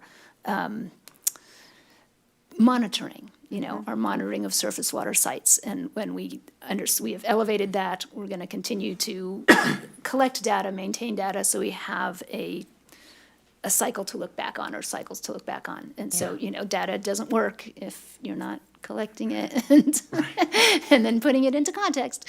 So yeah, I think this is certainly something that we can continue to elevate, and where the attention goes is the energy flows, right, and the water flows. So we need just keeping it in the forefront of our minds is going to protect our region and our water for the people who are coming after us. You know, I think it's vital. It's vital. I'm happy, again, with the evolution. I'm happy with how it marries with our other initiatives, and I think we have the relationships already in place, again, that we can deepen and continue to expand our influence in this realm. I heard you talking, as well as Director Harris, about deepening these partnerships with expert agencies. That's exactly what initiatives were, what you originally talked about, really reaching out, being able to have the PUD be collaborative partners in the community, right? Us saying, what can we do to help you, not us Yes. saying, we're doing this thing and whatever. Yes. You know, it's a different So relationship. it's important to remember. Good. So what's the four agencies? It's us, and it's Auburn Irrigation District, and, is it North Star? It's North Star, Placer County Water, Yeah, Placer and County the Water. Truckee and Peak. us. Yeah, you're close. It's the Auburn area, but Placer County Water. That we're all doing the same thing. I mean, they're protecting their their particular area, and Yeah, we have a equal financial partnership in That's right. groundwater management here in the basin. we have equal duties too. Yep. We have to do the same thing to fix stuff. Community broadband. There was a lot of discussion with the board and staff when we were talking about community broadband, and this is really interesting data. Are we just waiting for money? Yes, We are. we are. That's what I thought. That's all we need. So I want to say again, appreciate the public comment on this. You know, Yes. it's really nice to have. And then I had one last week. And he said, Jeff, either get off the toilet or stay on it. And so he didn't use those words exactly, but, Yeah, so they'd like us to do something. yes. Did he say So- potty? Yes, he is. So either, you know, yeah, do something So or the get sense off. of urgency to do Like, what are you something. doing? You've been talking about this for a decade, so, We are a government entity. right, and I first said that, you know, it does take a while, and then people file lawsuits, not people, but other agencies, and, you know, I think, How do you feel about the feasibility study and business plan for each option? I mean, if the community's willing to pay for it, then I feel like we then should do it. Pam, it's all money. Well, know. but we It's did the say we're money. looking for grant funding for that That's feasibility right. study. We're doing that, but So, Well, but I mean, how realistic is that, I right? don't know. We all look at Brian. Great questions, great discussion. It's, the challenge for us moving forward is we've kind of reached a milestone where any utility funding for water and power really couldn't be utilized for any future steps here. We're kind of, through our strategic assessments, have done our, you know, sort of due diligence in assessing the landscape. Now if we want to maintain this as one of the district board initiatives, we will be pursuing vigorously partnerships through public partnerships, investor-owned partnerships, things like the town of Truckee, the county of Nevada, the Placer County, other ISPs. We talked about our partnership with Pluma Sierra as a federal co-op with telecommunications kind of power there. Also continuing to work with the community on the desire or appetite for funding from their end as well. Yeah, So because if it- we did $33 a person times 15,000, we'll just round up, that's $500,000. So, you know, if everybody's willing to. Collect it from, Well, where, are we gonna charge the community $50 a pop and then we can do a one-time tax to make this happen? I'm just thinking out loud randomly, that sounds good. right? if the board desires to keep this as one of the board's strategic initiatives, staff would come back with further assessment of funding mechanisms. Yeah.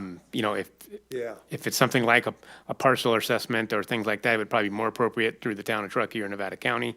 If it's, you know, but we want to, the original kind of ask or direction from the board of directors was to pursue how we might leverage our existing assets. So the telecommunications, fiber communications assets we have for our own resources and our own operations have extra capacity. How do we leverage that? We've kind of reviewed that and gave presentations on what that might look like. Now we need to find funding and partners. Really, that's the key word here, is partners on how do we get the next step here. So do I want to say no on this right now? No. So, Right. right. Moving forward, especially just leave it. with the interest that we heard from the community. Right. this is a frustrating one. So it is. That is- So Director Finn, what are you thinking? I'm thinking that this is the one that frustrates me the most. And, you know, again, there's a lot of dissatisfaction with our service in this town, and yet, it's just, I thought we would be able to do a lot more quickly. And the reality of the situation is the exact opposite. We were doing less and more slowly. So I think I am comfortable with exploring funding and partnership opportunities for a more detailed feasibility study and business plans. Okay, good. That's as much as I can say. Okay. But then staff would come back. Staff would come back. Yes. Yeah, step by step, I just, Kim's just gonna throw the gavel I down, don't, right? yeah, No, please no. do. Director Harris. Out of my misery. I have to apologize to Courtney initially and just say, I'm sorry, Courtney, but I say we scratch it. I feel like we've put in enough things, years of effort, but ultimately, we have ratepayers. We just did a giant increase for electric. Wasn't And, well, What it was was, it's a hard pill to swallow for some people. And I just feel at this time, I would put community broadband on the back burner, offer all the information that we have and provide it to Courtney or another agency who maybe can take the lead on this. But I feel like we've given it the college try, and it's time to say, I'm sorry, but we've done what we can. So you wanna get off the I potty? want to get off of it because I feel that we have other important things to already focus on. Well, I can And- remember the meeting we had, the first one. Peter Holzmeister said to us, you see a city without the broadband, and it's gonna be a dead city. And so he was very adamant about getting into the broadband, and the city didn't wanna buy it, and we bought it. And how much cable do we have now? We have 2 cables yet? We have approximately 65 to 68 miles of fiber in our system. So far, yeah.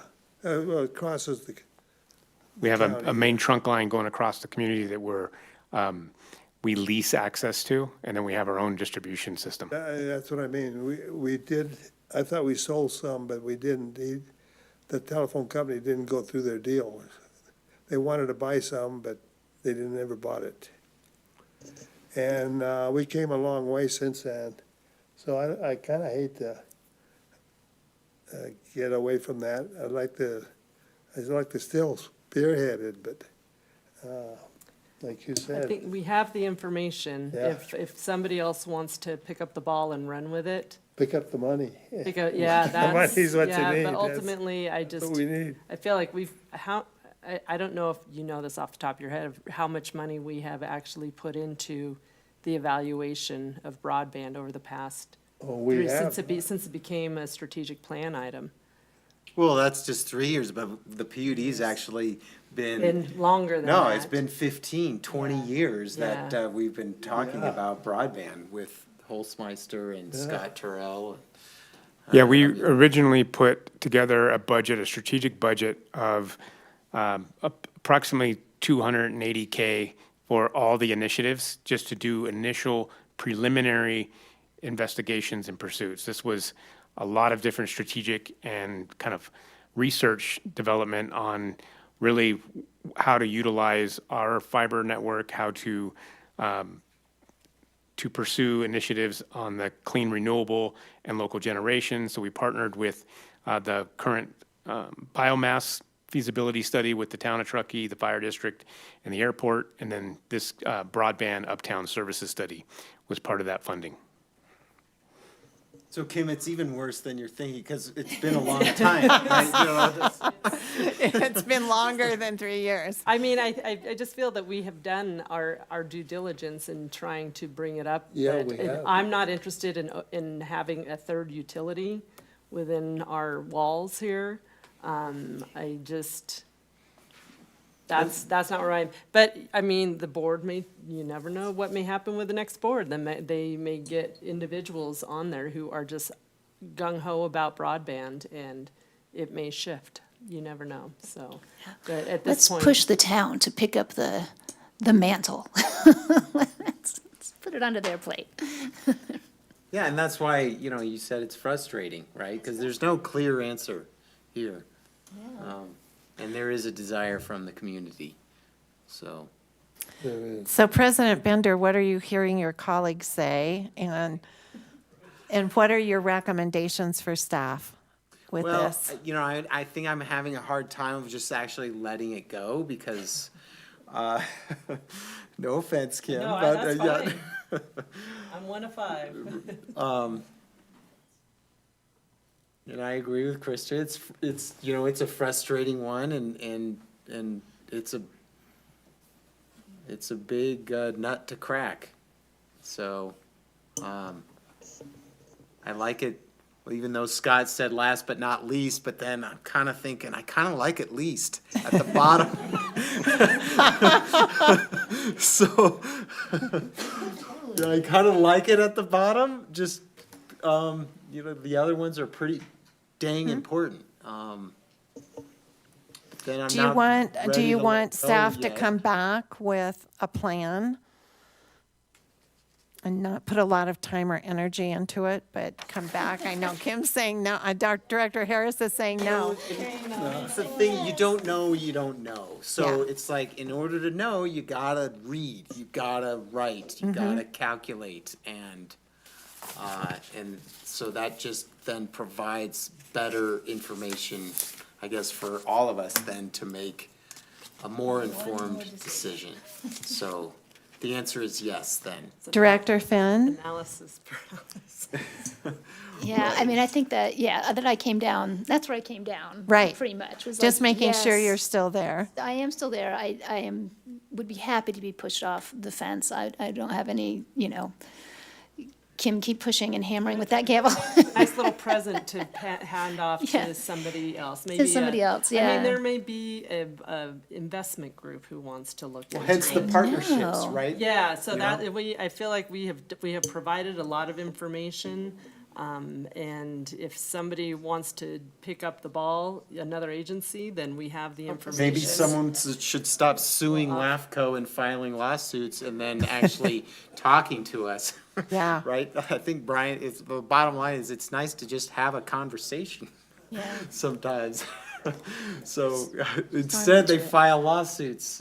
Yeah. But I feel like staff, keep putting kindling on this fire that's just smoldering. Keeping it I alive. just, maybe just have a pausing point and revisit it at maybe at the next strategic plan review. What were the You know, those maybe things just that we were talking put a about pause, then? yeah. Let me add something here, because there's a lot of great comments by all Yes. board members here. There's a lot of great feedback.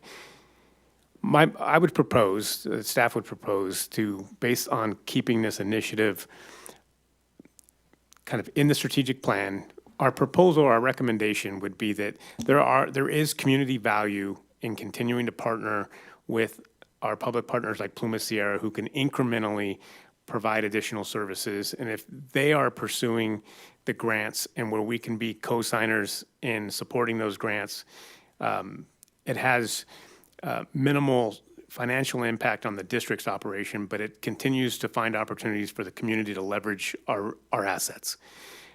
With that also, our proposal or proposed recommendation to the board with this initiative is that we would continue to scan the landscape for independent funding opportunities, things like grants or other investor partnerships, or perhaps other public entities that this would be a more appropriate endeavor.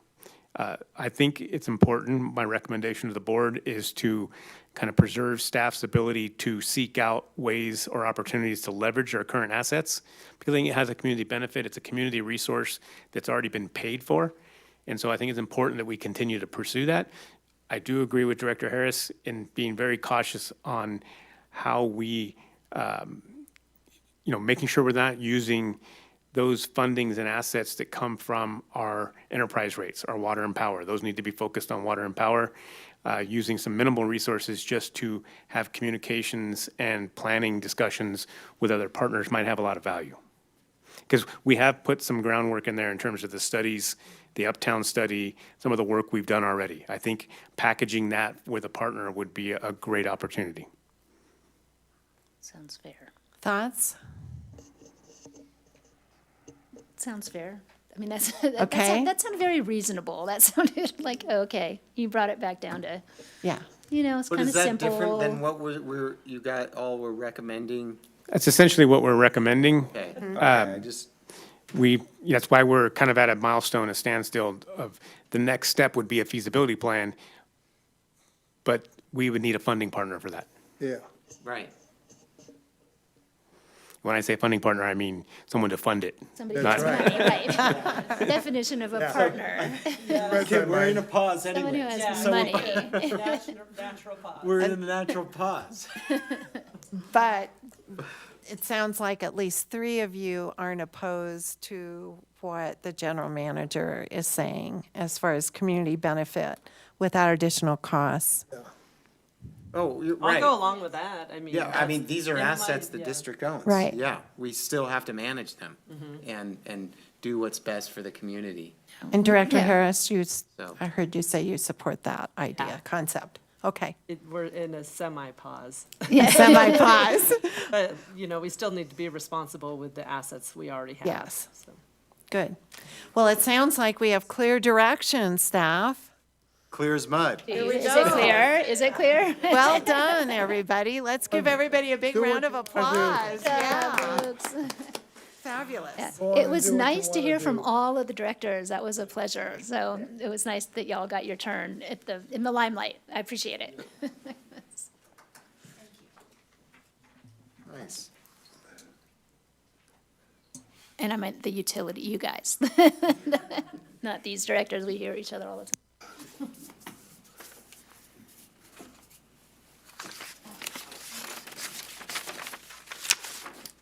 Okay, so, that takes us to special business. Item 16, the 2024 board meeting schedule. It looks like we have one meeting a month. The budget's over, Joe. Oh, it is?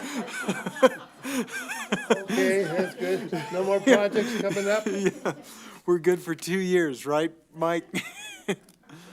Or a year and a half now. So let me give a little bit of background there. So each year, the board's, one of the responsibilities or tasks in December, the first meeting in December is to establish the calendar for the following year.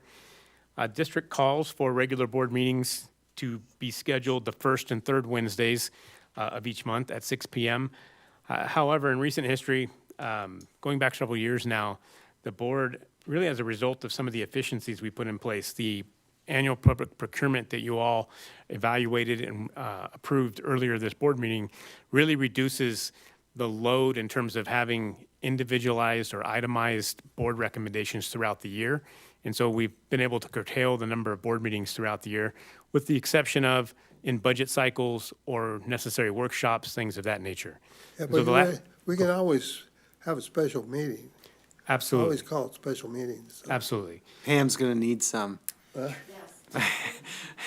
So the last cycle we did, this last fall, we had several board meetings, a couple board meetings a month because we were doing just routine business, general approvals and kind of workshops, but also the budget and rates workshops and public hearings. So there was a heavy workload there. So we were doing several meetings a month. During the off cycle, the off budget cycle, historically, the district has reduced those to one a month, typically the first Wednesday of the month. Staff is proposing that calendar. If the board chooses to continue 2 more meetings a month or some other kind of structure of meetings over the course of the next year, staff is more than happy to put that in place as an amended recommendation here. But this is what we put together. This is essentially the first Wednesday of the month with the exception of January. This year, the first Wednesday of January takes place when local schools are still out for the holiday and New Year, Christmas and New Year's holiday. And so in those cases in the past, we've pushed the first meeting to the the third Wednesday of the month and gone back to normal schedule from there. Yeah. So I will kind of leave this for board deliberation, and the recommendation before you is to approve this schedule, but we will make any adjustments as given direction from the board. Okay. Thanks, Brian. Any public comment on 2024 board meeting calendar? All right. Seeing none? We can always call a board meeting. That is correct, Joe. That is absolutely correct. I go for this to start with. That's beautiful. Yeah, It's a great baseline board calendar. Kim? I move. Oh, look at that. Oh, yeah. Okay, do it. All right. We have a motion on the floor. Oh, how about a second then? I'll Hey, second it. are you, Joe's gonna second that? Sure, why Okay. not? Motion, second. One meeting a month, that's good. And it's, I did ask for public, I move staff recommendation. oh, okay. Oh, okay. Steve just wants to I make sure we're mumbled it. fully legal. Okay. Any last second comments? No, I'm fine. Okay, all right, Sarah, roll call, please. Director Guerra, yes. Director Finn, Yes. Director Harris, Yes. President Bender. Yes, The record will note Vice President Laliotis is absent. got it, thank you. Okay. That was 16. 17, board election of officers. Ooh, Tony's not here. pardon? Tony's not here. Did anyone Tony's talk to not here, Tony? but- I did. Okay. Isn't it the And- plan that we move the vice president up to president? Well, you know, based on Tony's conversation, he's gonna be both the VP and. And president? No, Oh, yes? He no, can do it all. no, he cannot, wants to not be nominated. He wants to not be He doesn't? nominated. Right, right, I thought he was supposed to move up anyway. right. And he's not here, so. Yeah. And I don't want to be nominated either for this. This is, this year is, maybe gonna be my last year. And so, I don't really want to be my last year with a little bit more responsibility with it. I'd like to just kind of stay the way I am and just Keep be a rolling. director, Yeah, yes. got it. Been 34 years. Who, Well, Yeah, good job. I'm tired. way to go, Yeah. Joe. Good If I job. wasn't a director, this district made me one, I guess. Right. So, what are you doing? What do Okay, you want to do? what do you wanna do? All right. Jeff, you want to do it again? Krista did 2 years, maybe it's time for you to do 2 years. Yeah, I could do it again. Could you do it again? Yeah, I could do Yeah, it that's again. good. Good enough. What Right happened on. to Tony? He just Would didn't Tony wanna want do to it do again, vice huh? president again? Did he say anything about that? He really wanted to, Just be a director? Normal. yeah, Gotcha. yeah. I can serve as vice president. I'm cool. You want to be Good to vice me. president? That's fine. If everybody's, I nominate if Tony's like, Krista I as am vice done. president, then. I'm happy being director, so. Okay, Yeah, all right. That's the place to be, I think. Are you, Okay, are well- you good, Jeff? Yeah, yeah, Okay. yeah, I think I'm good, but I think, yeah, it should be. Yeah, Yeah. well, yes. I think, you know, Steve I'm- is just He's on like, yeah, you're that, really right? eager, He Steve. is just- I think Steve has hyper ears tonight. Right? He always does. He's on it. Well, I move that Jeff Bender as president and Krista Finn as vice president for the following year for Truckee Donner PUD. I second. If I need a second. Okay, there we go.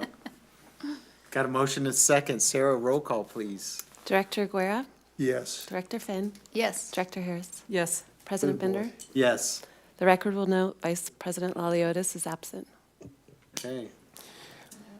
President Bender, my recommendation at this point would be to put the regular meeting in recess to open the finance court meeting and do the same election of Yes, that'd be officers. good. Oh, and there it is. Okay, and I grabbed an agenda for that. So we're gonna go into recess on the regular meeting, and it is 6:20 and 52 seconds. No, 18, it's 8:20. Oh, my God. Weird little. Wait, whoa! I just lost 2 hours, right? Woo!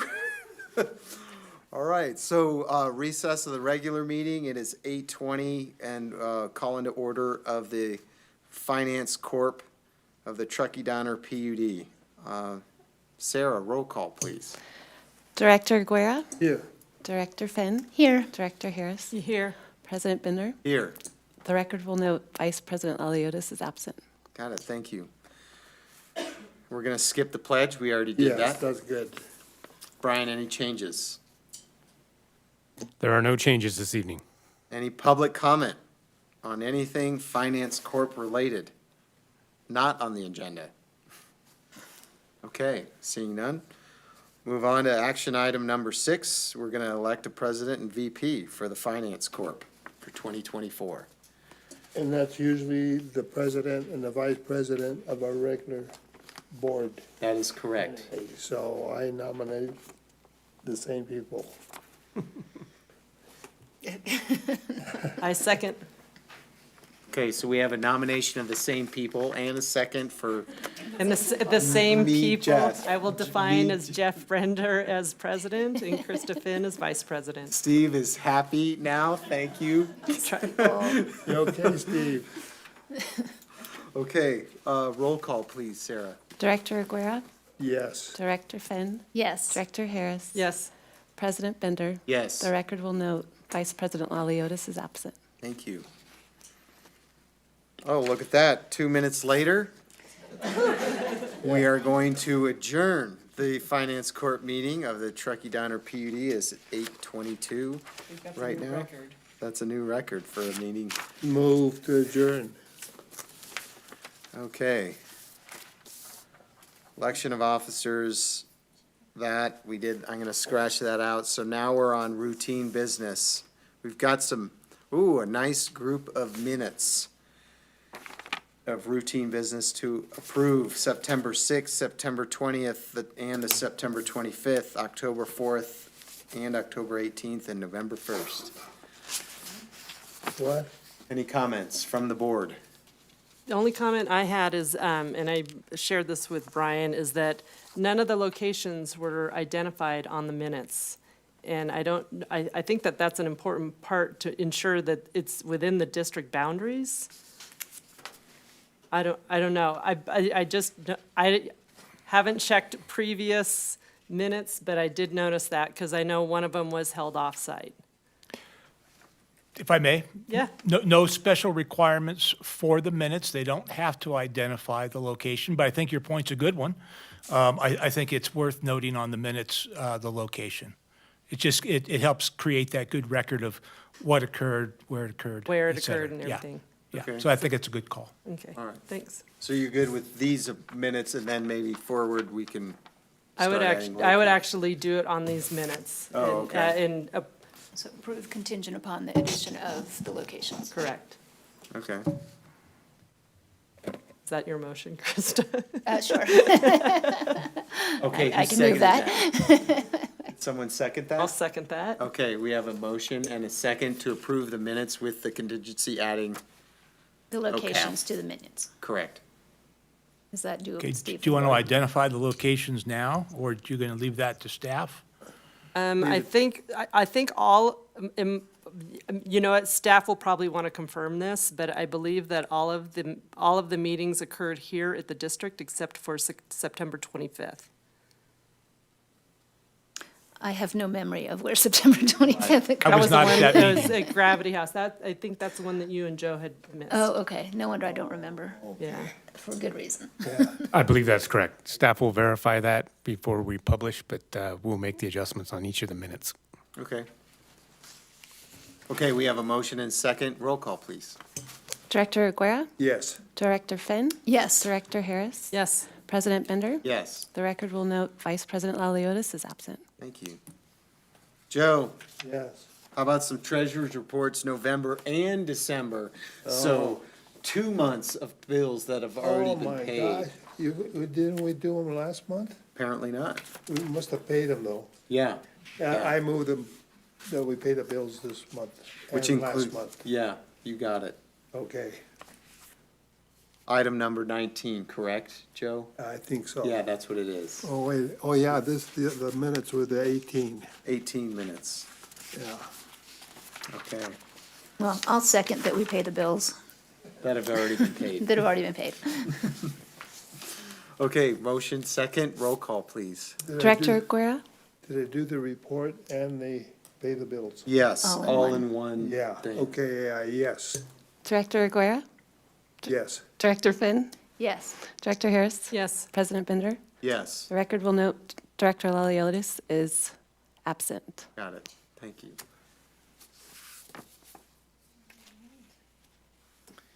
Well, there's nothing left but one item. Closed session pursuant to Government Code Section 54957.6. Conference with labor negotiator Brian Wright, General Manager for the unrepresented employees. So we will take a short break and then head into closed session. Thank you, That's everyone. those people, I think.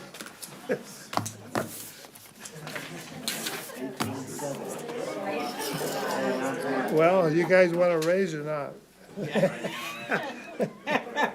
Tell me now. Tell me now. Yeah. Thank you, Sarah. So we'll see you Saturday, huh?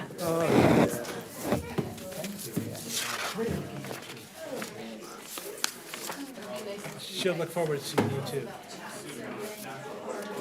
Well, this is a union deal, isn't it? Non-union.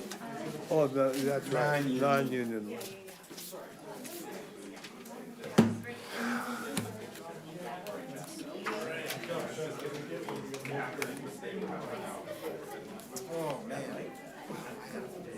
Yeah, I know. So I'll go to the back one. Ow. Ow. These are okay, but I've been wearing these for a decade.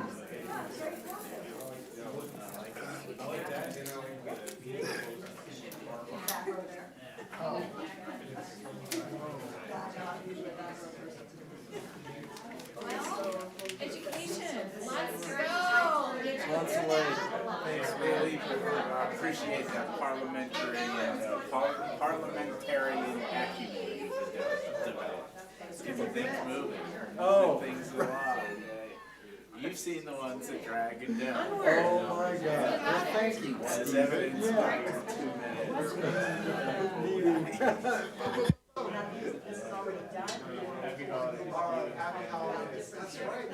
Already done. Oh, that's already done? Yeah. Oh, I see.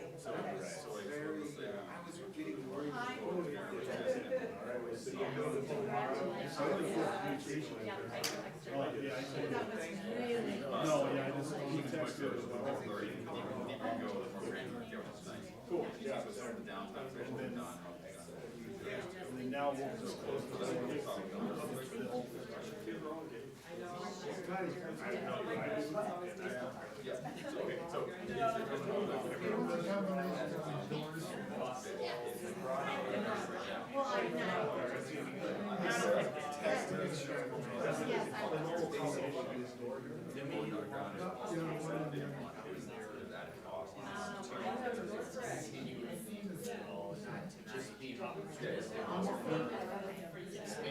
Yeah, there's different ones that get access to that.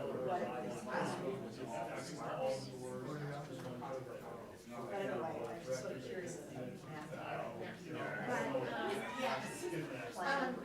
Let me change this off.